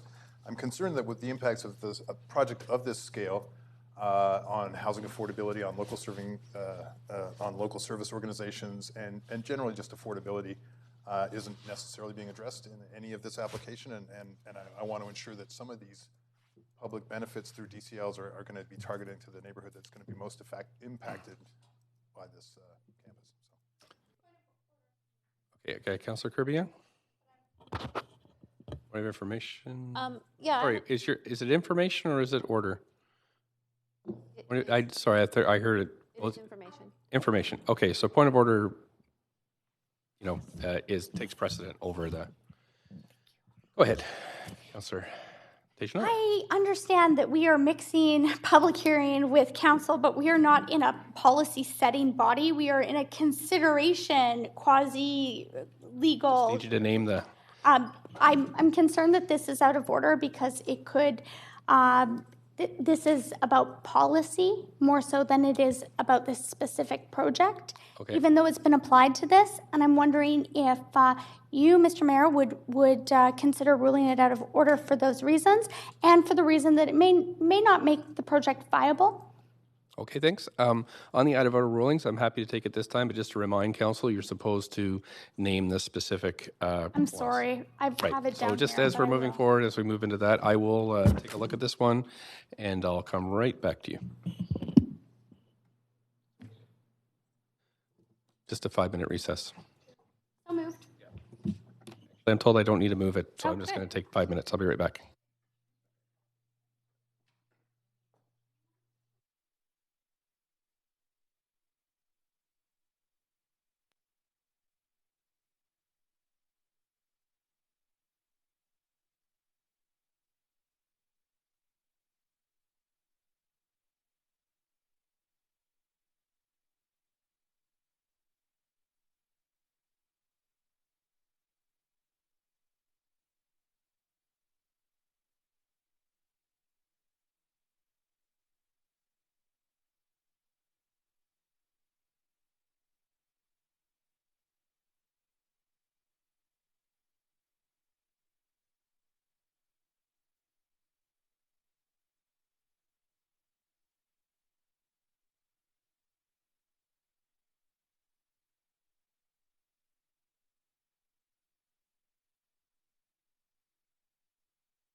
Okay, Council, this is out of order for a number of reasons. One is it violates Section 523D of the Charter and the DCL bylaw, area-specific DCL bylaw. This is according to legal, and also for the same reason as Councillor Swanson's is out of the scope of what we're considering here today. And remember, this is a public hearing, so it's a lot more narrow.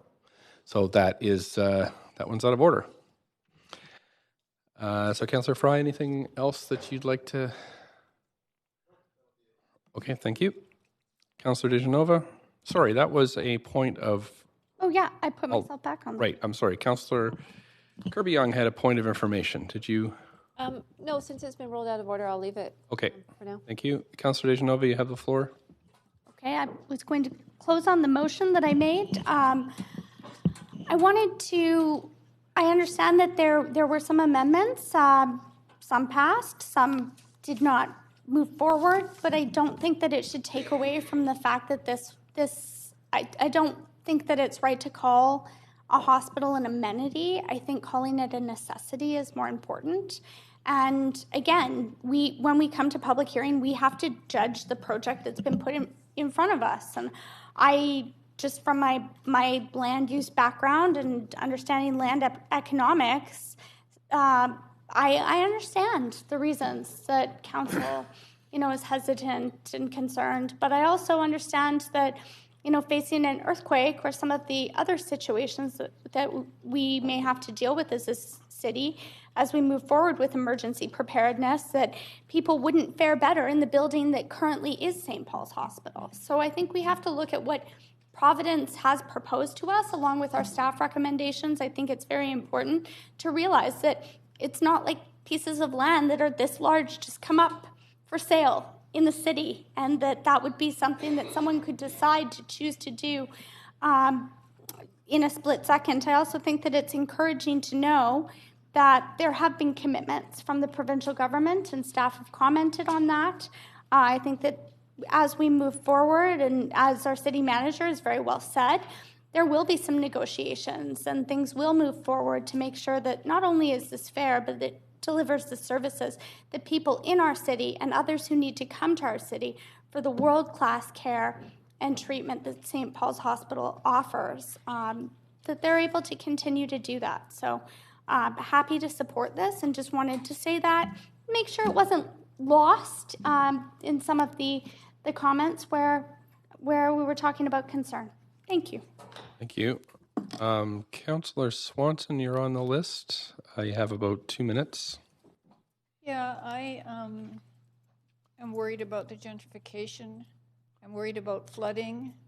I'm thinking that probably the technical folks can make it so that it's earthquake safe. And I hear that everything's going to be up higher for flooding, but then I'm afraid people are going to have to get there in boats. But that being said, hopefully people can deal with that, and I think we do need a new hospital, so I'll vote for it. Thank you. I don't see anybody else on the list, so we'll... Councillor Carr, you wanted to sever the vote. Okay. So we'll just let the clerk set that up. Would you want to vote on that amendment first, clerk? Vote on that. Vote on Councillor Dominato's amendment first. Do that one first. So we'll call the vote on Councillor Dominato's amendment first, and then we'll move to the remainder of the motion. Sorry, the report. Councillor Fry, you're in the queue for... Yeah, you know, I've struggled with this. I'm concerned with this hospital proposal because of the floodplain and the seismic. But I'm really concerned that we have $91 million in DCLs allocated and we're not taking any advantage of that to consider. I don't feel that there's been an adequate public consultation. I think the hasty inclusion of asking for more mental health beds we haven't done a full, robust impact assessment of what this looks like for the larger community. We've heard from the VPD, for instance, that we need services outside of the downtown east side, not to concentrate all the services. So I'm worried that this proposal doesn't meet the whole sort of holistic approach to good community planning. And I'm really worried that we're not putting the money back into the community that this will have significant impacts on. So I can't vote for this proposal as it's presented, although I'm supportive of the hospital in general. Okay. Thanks. So we're going to call the vote then. I don't see anybody else on the queue. Call the vote on this first amendment about adding mental health, mental health and substance use treatment beds.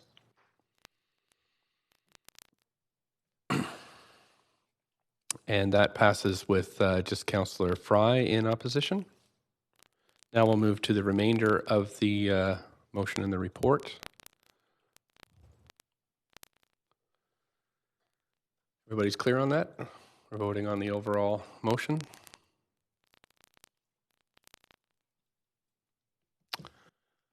Okay, so that passes with Councillor Hardwick, Councillor Fry, and Councillor Carr in opposition. So that's passed. Thanks very much. And we're moving on now to fireworks. I'm just checking with the clerk about our timing. Okay, not bad. So we'll go into fireworks. Okay, I'll do my best. And then right. So if we can get through fireworks in good time, that'll be good. I mean, of course, council has to do its proper deliberations, but it may mean that we bump the 4 pillars strategy vote to tomorrow. So I'll just let you know how it's going. But on to fireworks. We are at debate and decision. So we have, I have Councillor Kirby-Yung. Just get everybody's brain into the next item. So I've got Councillor Kirby-Yung on the queue to speak to the fireworks motion by Councillor Fry. Yeah, thank you, Mr. Chair, and I'm going to be efficient with time just because of our agenda, but I had submitted an amendment. Okay. I'd like to bring forth now to the clerk. I've actually submitted 2, but I'd like to deal with them one at a time. Okay. And I see the first one is on screen, and this really speaks to, as the dialogue has unfolded and the sheer volume of feedback that we have received from the public on this issue, which has really touched a nerve, and I thank Councillor Fry for bringing this forward. We've heard from so many people, hundreds of residents across the city that are either dog owners, sufferers of PTSD, have had their sleep disturbed, have suffered property or personal injury damage, and it's been very compelling how one-sided the feedback on the issue has been, but the one thing that I heard that I did not see contained in the original motion was that it purported to ban the sale of fireworks, but not the use. And so the amendment does add some language, which you can see the additions are in red there, to include as well as the use of consumer fireworks in the city of Vancouver. And then also, if you'll see in B, some additional language in red, which really speaks to providing some clarity as well for what type of celebrations could be considered, and that's really in recognition of the diverse cultural communities that we have in the city. So it puts in examples such as Canada Day, Chinese New Year parade and celebrations, and then a housekeeping on number 4 with language necessary changes to facilitate a ban on the retail sale of consumer fireworks and the use of. And so that is the spirit of the amendment, that we not only not sell them, but we ban people actually utilizing them in the city. Thank you. Thanks very much. Okay, so you're moving which amendment? I'm moving that as one collective amendment. Okay. And I'll have a second one following. Okay, so we'll need a seconder on that one. Second, Councillor Fry. Okay, so I'm moving to an amendment queue now. Councillor Fry would like to speak to this. Up to 5 minutes, please. Yeah, thank you, Mayor, and thank you, Councillor Kirby-Young. I am supportive of this amendment. The original intent, and I do appreciate you adding a Chinese New Year parade as well, because it was an oversight on my part, and Canada Day too. My original intent with this motion was more to focus on the retail sale, and talking to other municipalities, they've all reflected that that banning the retail sale has led to a significant reduction in the amount of nuisance fireworks. And I'm not sure that we have the resources necessarily to go after the use in the same level as we can readily go after the retail sale, but I'm happy to support this anyway, because it does get to the same place that I was hoping for. So thanks, Councillor Kirby-Young. Great, and I don't see anybody else on the amendment queue. Councillor Wiebe? Yeah, I'll be voting against. I'm having a bit trouble because it talks about being able to utilize fireworks.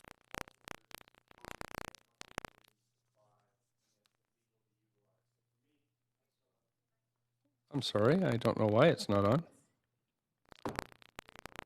I got you. I'm sorry. I've taken you off now.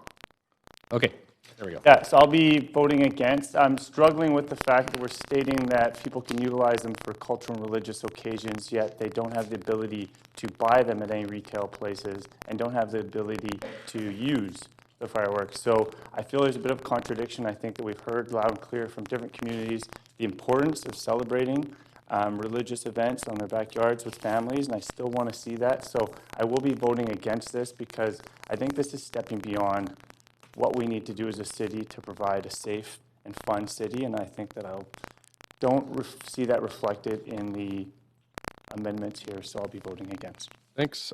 Councillor Fry. Yeah, I thought just in light of Councillor Wiebe's confusion, I thought I'd just add a little bit of clarification that might have been lost in the motion, and that's the distinction between display and consumer fireworks. This is a distinction that's established by National Resource Canada, and they really do refer to what some of the retailers were referring to as family fireworks versus a more professional grade of firework approach. And with that comes a more rigorous permit. So under Resource Canada, in order to set off display fireworks, you need to have a proper permit. So it really isn't as the distinction being with our consumer fireworks system, it's just an online, multiple choice, anybody can fill it out kind of a system. Display requires a little bit more of a rigorous process, working with the fire department, actually having a background check or whatever that kind of might look like to get a pyrotechnic license of the certification that would allow you to do this. So it's not just anybody lighting off fireworks, so that we can still accommodate things like Diwali or Chinese New Year in a more event permit-based kind of licensing system and framework. So that's, but it is a little ambiguous the way, but that's the distinction between display and consumer fireworks. So just for clarification. Thank you. Councillor Bly. Yeah, I just want to clarify with this particular amendment, and I think that this motion's been in the hopper for a while, so we're probably quite eager to debate and decide on the overall motion. But this amendment itself is simply articulating in the therefore be it resolved the use of fireworks, because it is implied in the second subsection that there is use, and yet it wasn't included in the overall resolution of the motion. So I think it's a good catch from Councillor Kirby-Young that for it to be in order, I would have that same question. It's referencing use, but it's not talking about that. So for clarification and explicit nature of the actual resolution, I will be supporting because I think it actually makes it less confusing. And then also to, of course, catch some of the events that might be the more likely events that that we would see fireworks at, and make sure that they're considered in this motion as well. And then, of course, the bylaws. So it's not administrative, but I think it's more administrative than it is debating the overall motion. So I'll certainly be supporting. Okay, thank you. And I don't see anybody else in the queue, so I'll call a vote on this amendment.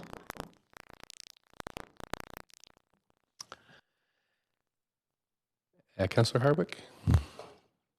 Great, so that has passed with myself and Councillor Wiebe in opposition.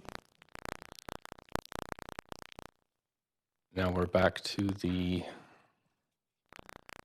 Councillor Kirby-Young is on the queue still. And you have a second motion? I do. Thank you, Mr. Mayor. I have submitted a second amendment, which is a really simple, short one. And it's simply the addition, a change to the timeline in the therefore be it resolved. And in his original motion, Councillor Fry has suggested that this ban be put into effect by 2021, and I'm proposing amending it to Halloween 2020. And the reason for that is that, and I'll be very frank, is that when I saw this motion at first, I thought, really? I love fireworks. Everybody loves fireworks, at least I thought, until we started to really get the overwhelming volume of feedback. And I didn't realize what a tipping point a lot of people are at.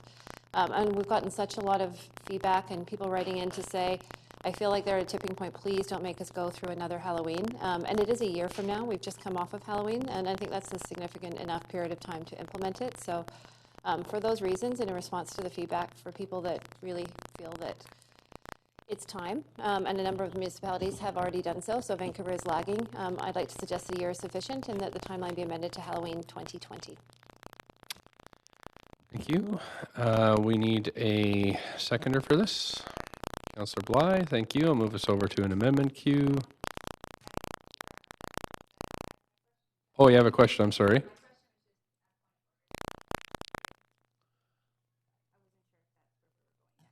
Sorry, so do you have a point of information, point of order? Okay, well, that's allowed too, so fine. So I have Councillor Wiebe in the queue. Is that for leftover? I think it is. Leftover. Okay, anybody want to speak to this? Councillor Dejanova, go ahead. I have a point of information. Okay, I'll stop your timer. And we're in council. So there we go. Thanks very much. Mr. Mayor, I'm wondering, it says, and I appreciate the amendments by Councillor Kirby-Young, and I can speak to that after, but my question is specifically on a plan to ban the retail sale. So question to you through staff is, do they assume, is it staff looking at if they should ban, or are they moving forward with a ban? I just want to understand how staff see this. Are interpreting it. Okay. Yeah. Not this, actually, it's not, right? No, it is. Sorry. Retail sale.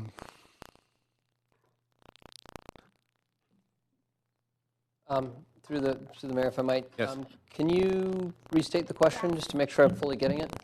Sometimes we ask staff to work on a plan and come back to us with considerations. Right now, it's that it's going to come back to the public, but it's asking you to work on a plan to ban. So it's not asking you if. So what if VPD and Vancouver Fire say we don't want to work on a plan to ban because that's not our position? I'm just asking a question. I'm giving you an example. I'm not trying to put words in anyone's mouth. Thanks, yes. I think you're raising a good point. The way that I would interpret this is that we would come back with the bylaws required to ban the use of and sale of fireworks in 2020. That's effectively the plan. I don't see there's much of a plan we would need to do beyond that. I mean, we would need, obviously, with any implementation of any bylaw, there would be a communications approach and whatnot. So I guess the way I'm interpreting this is that you're banning fireworks. It's the retail use of it, and that we would be coming back with a bylaw for you to make that happen. Okay, that's good. Answer your question? Does that answer your question? It does, but just one further point of information. So just to be clear, staff would not be doing any work to explore No, I if don't. a ban actually met the purpose of what this motion's asking. They'd be moving ahead with the No, I don't. I do not see. Sometimes, and we always appreciate, but sometimes you tell us to explore something, we report back, and you consider it. The way I'm interpreting this is you're making the decision, you're banning fireworks, and we're going to come in with the enabling bylaws to do that. Okay, thank you. Thank you. Anything else, Councillor DeGenova? Okay, thanks, Councillor Bly. Thank you. And it's a very good question that Councilor DeGenova just asked. And so what I'm gleaning from the city manager's response is that this would be, that staff would come back with a plan, but they wouldn't necessarily be banned by Halloween 2020 based on the way this amendment's been written. We'd have to pass bylaws so that staff would draft the bylaws, they come back to us, and then we would vote again on the bylaws. Yeah, so if the bylaws are drafted, but they're passed in November 2020. Well, we've said by Halloween. So this is going to say by Halloween. So I won't be supportive. I mean, I think I thought that the 2021, we often see very short timelines on this in this chambers when it comes to significant motions. There are going to be retailers that have perhaps stocked up for 2 years. Who knows what they have left over? I think it's fair to say that we give all people an opportunity to unload any extra stock they have. I know it's, there's a lot of contentious reactions to fireworks out there, but to sort of do an immediate ban without an exit plan, knowing that this would be a change that would be significant over decades for Vancouver, I think we can wait an extra Halloween to give people a chance to, and not be overly reactive to this initiative if this was to pass. So I won't be supporting it. I really do hope we give everybody a chance to transition away. Thank you very much. I don't see anybody else on the queue, so we'll move to a vote on this amendment.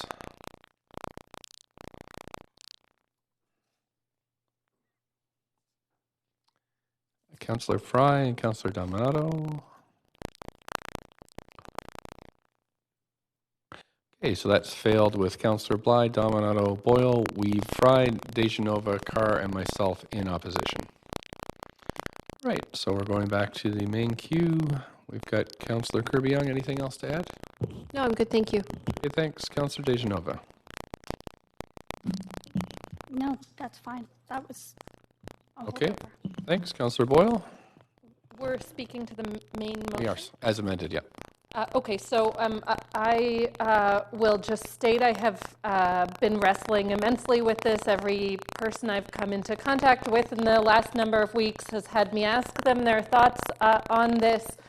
I am particularly made comfortable with this motion by the inclusion of looking at how we can accommodate cultural and religious holidays in this. I think that's a significant piece of navigating how we move this forward, and so I'm glad to see that in the motion and look forward to getting that information back so that we can both be responding to the huge number of residents that we have been hearing from with a variety of concerns about fireworks, as well as continuing to allow for the important cultural significance of fireworks in Diwali and Chinese New Year and other important events. So with that piece in the motion, I'm comfortable supporting it and seeing where we go moving forward. Thank you, Councillor Bly. Up to 5 minutes. Thank you.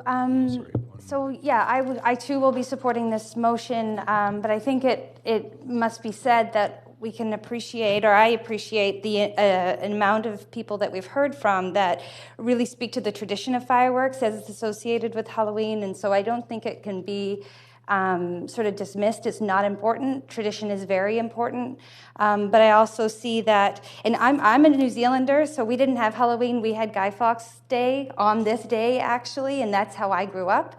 So I have an affiliation with fireworks. All that being said, I also see that This is a much bigger philosophical conversation, but as a mother of teenagers and friends that do, and there just seems to be a recklessness around fireworks, and I think they're easy to get, and I realize that the work that staff will address. We've heard, you can buy them online, you can buy them in other places. This is not going to affect that. But I do think that we are finding ourselves living in a world where people take greater risks. They have less regard for human safety. They have less regard for each other. And couple that with young people who, love to blow things up. I mean, I just do have a significant concern with fireworks overall. And I personally, this Halloween, woke up to extinguished fireworks on my front porch, so that were set off and thrown at our house, I guess, at some point over, and so I don't think that's personal. I just think those are the times that we live in. So, I think that community events are the important part of this. And when I looked at this motion and I spoke to other municipalities, one that stands out to me is Mayor Brody in Richmond, who said to me, you know what, we did this years ago. It was a little bit, it was tough at first, but then now we have these awesome events at community centers. Everybody comes out. It's predictable. It's on Halloween night. It's managed. It's safe. It's cleaned up. And it just said to me, you know what, that's exactly what I read in this motion, is that we want to create a better environment for everybody, when the reality is there are a number of people that suffer from PTSD. Their pets suffer. People suffer. If we have more people coming to live in our city from other parts of the world, we're going to only have more and more need for us to grow a greater compassion for the choices that we make and how they affect other people that we may not know what their life is like. So, I really feel like this is an important step forward. I appreciate many of the residents of Vancouver that are deeply invested in this, in the fireworks culture, and I do really have heard them, as we've heard from speakers, and I empathize with that. But all that being said, this is about looking forward, and I think we've got to disrupt the culture of fireworks and ultimately change the way that we view them, and in the long run, change the way that we take care of each other. So I will be supporting this motion, and look forward to hearing back from staff in terms of recommendations, how to best go forward to make sure that we can continue to enjoy fireworks in a much better, safe way. Thanks very much, Councillor Carr. And just before you start, Councillor Carr, we're just at 4 o'clock. We're at 5. We'll be breaking for dinner, then coming back to public hearing at 6. But we do have quite a lot of items on the agenda still. We still have the 4 pillars. We still have the introduction of the motions. We still have to move to tomorrow's meeting. So just to flag that for councillors. And then I think if we're going to get it all done, we'll only have a few minutes for the 4 pillars. We may have to move that till tomorrow. But with that in mind, Councillor Carr, go ahead, up to 5 minutes. Mr. Mayor, I too wrestled with this. I was torn the whole time and listened to all the speakers and listened to all of your comments around this council table. I love fireworks, and I attend lots of celebrations that have got fireworks, and have all my life. On the other hand, I'm familiar with the problems related to them, and I take very seriously the reports around injuries. One of our best friends' house burned down because his teenage kids shot off firework rockets that ended up in the attic. So I see the negative potential impacts that really are difficult to avoid if fireworks are in everyone's hands.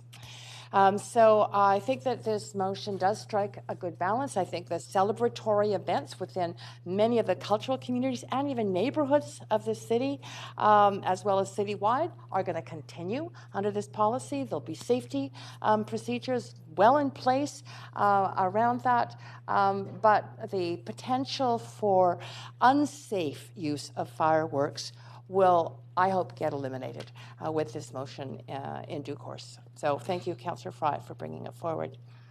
Thanks very much, Councillor Hardwick. This has been a fun one.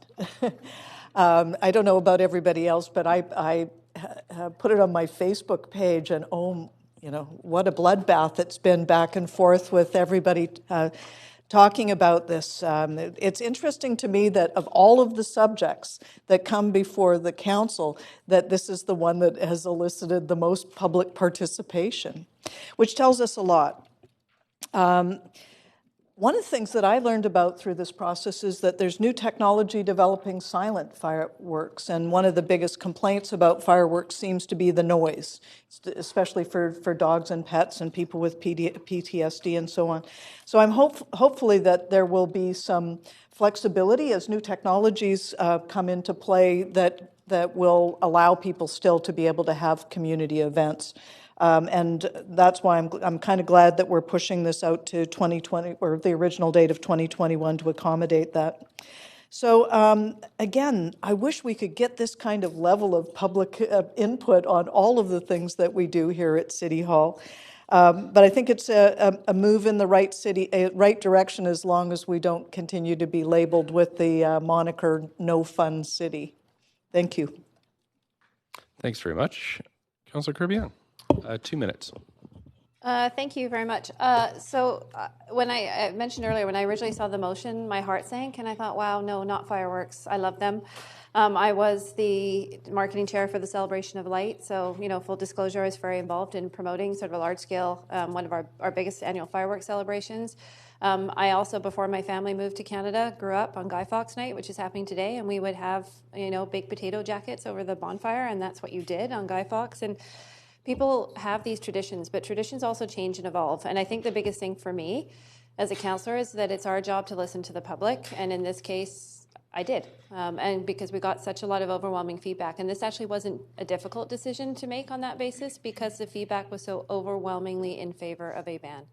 We did receive a few individual kind of letters or emails from people that said that they wanted to keep their ability to do consumer fireworks, but very few of them. And so I had to look at the preponderance of feedback we got, and it was overwhelmingly in favor. So to me, that's our job as city councillors to do that. I think it's worth noting that the other point that came up a lot is that it's complex now. You can buy them or use them between October 26th and 31st, and only on a lot of this size. And it's very difficult because of the complexity to enforce, and just a simplification of the fact that they are not permitted, I think will really help. We have a situation where we have Vancouver Fire and Rescue that has to spend, they are the enforcement arm currently in terms of permitting.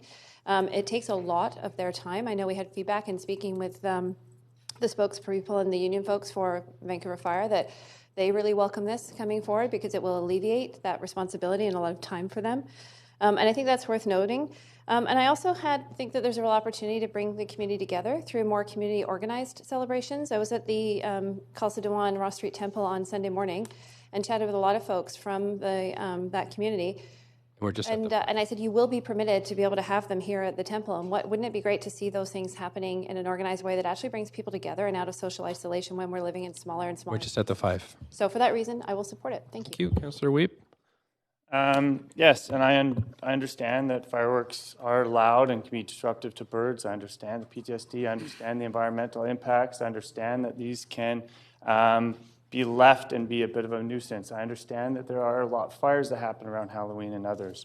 However, it's difficult because we got a lot of letters, but there is a lot of people that don't understand how to contact City Hall. There's a lot of youth that were not involved in this, right? We have a youth advisory committee here at the city. We had a great Women for Politics. Those people did not have a voice in this debate. I mean, when you talk about the people that are running around this Halloween with this, they didn't contact us. They're not sitting here today. They're at school right now. The people that really enjoyed this is a big part of my life and a lot of others I know. My dog doesn't like it now, but I understand what it was like. I know what it's like to be part of small little block parties. It says large festivals, and those are great. But what I've heard is critical in the city of Vancouver is feeling connected to our neighbors. We don't enough. And the fact is, there's so many people that said, I've only met my neighbors because of Halloween. I've only met my neighbors because they do it on a birthday and I get to go see it, or for a different event. We really need to find ways to connect more people together. Right now, I don't think this is the time to do this. I understand the environmental impacts. I understand the sound. However, when it comes to the voices of Vancouver, they're not being heard today. We have more cameras in the room today for this than we do for St. Paul's Hospital. And that's how big and passionate people are. And the people that aren't in the room today aren't having a voice. I am supportive of not going forward with this as we speak. I like the fact that the federal regulations have dampened the sound and we're making it less loud as we go forward. I like the fact they're making it as safe as possible. Education's still the number one thing. Illegal fireworks will be bought. They're going to be more dangerous and less education. That's continued to be proven that we need education for youth, education for our children. Right now, we're not seeing the education. This is going to reduce the amount of education to our children on fireworks, and it's going to do more fireworks that are going to be more detrimental because they're going to be able to get the ones that we don't want to have active. Right now, a small family can go get some great fireworks that are safe to use and are beautiful. Now that family is going to go get fireworks that won't have the same protection. So I support all the small community festivals. I support people getting together. This is going against that, so I can't be supportive. Thanks very much, Councillor Dominato. Thank you, Mr. Mayor, and thank you to Councillor Fye for bringing forward the motion. I have to agree. I think this might be the most media we've had in the room since our inauguration. So, obviously topical. I personally the word was used wrestled with this since the beginning because I do live in a neighborhood where responsible adults have done this around Halloween and gathered the community, as Councillor Reeb has talked about, and it's a way of connection, and it's been done safely. That being said, I spent a lot of time considering a lot of the discussion here, the debate, also the correspondence. I was actually quite surprised by the volume of correspondence that we received in favor of this motion.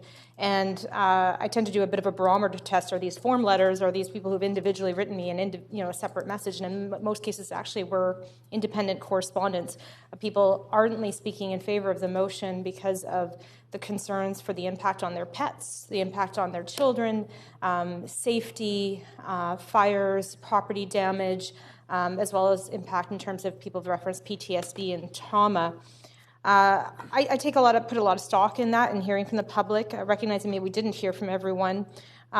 Also found it interesting in the information we did receive through the motion and from the fire department is that almost all, not all, but the vast majority of Metro Vancouver municipalities already do ban fireworks in their municipalities. There are a few that don't, but many that do. And so I was thinking of that, and it hasn't been a big issue there, but I recognize this would be a significant change for Vancouver. I also want to note that we've just seen this in some of the reports out from this Halloween. Property damage is a consideration, the cost of resources that go into dealing with the fires, safety, physical harm.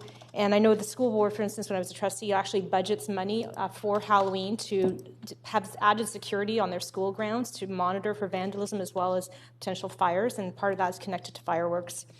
So with that, I will say that I have sort of shifted in my view, and it may have been a bit of a conversation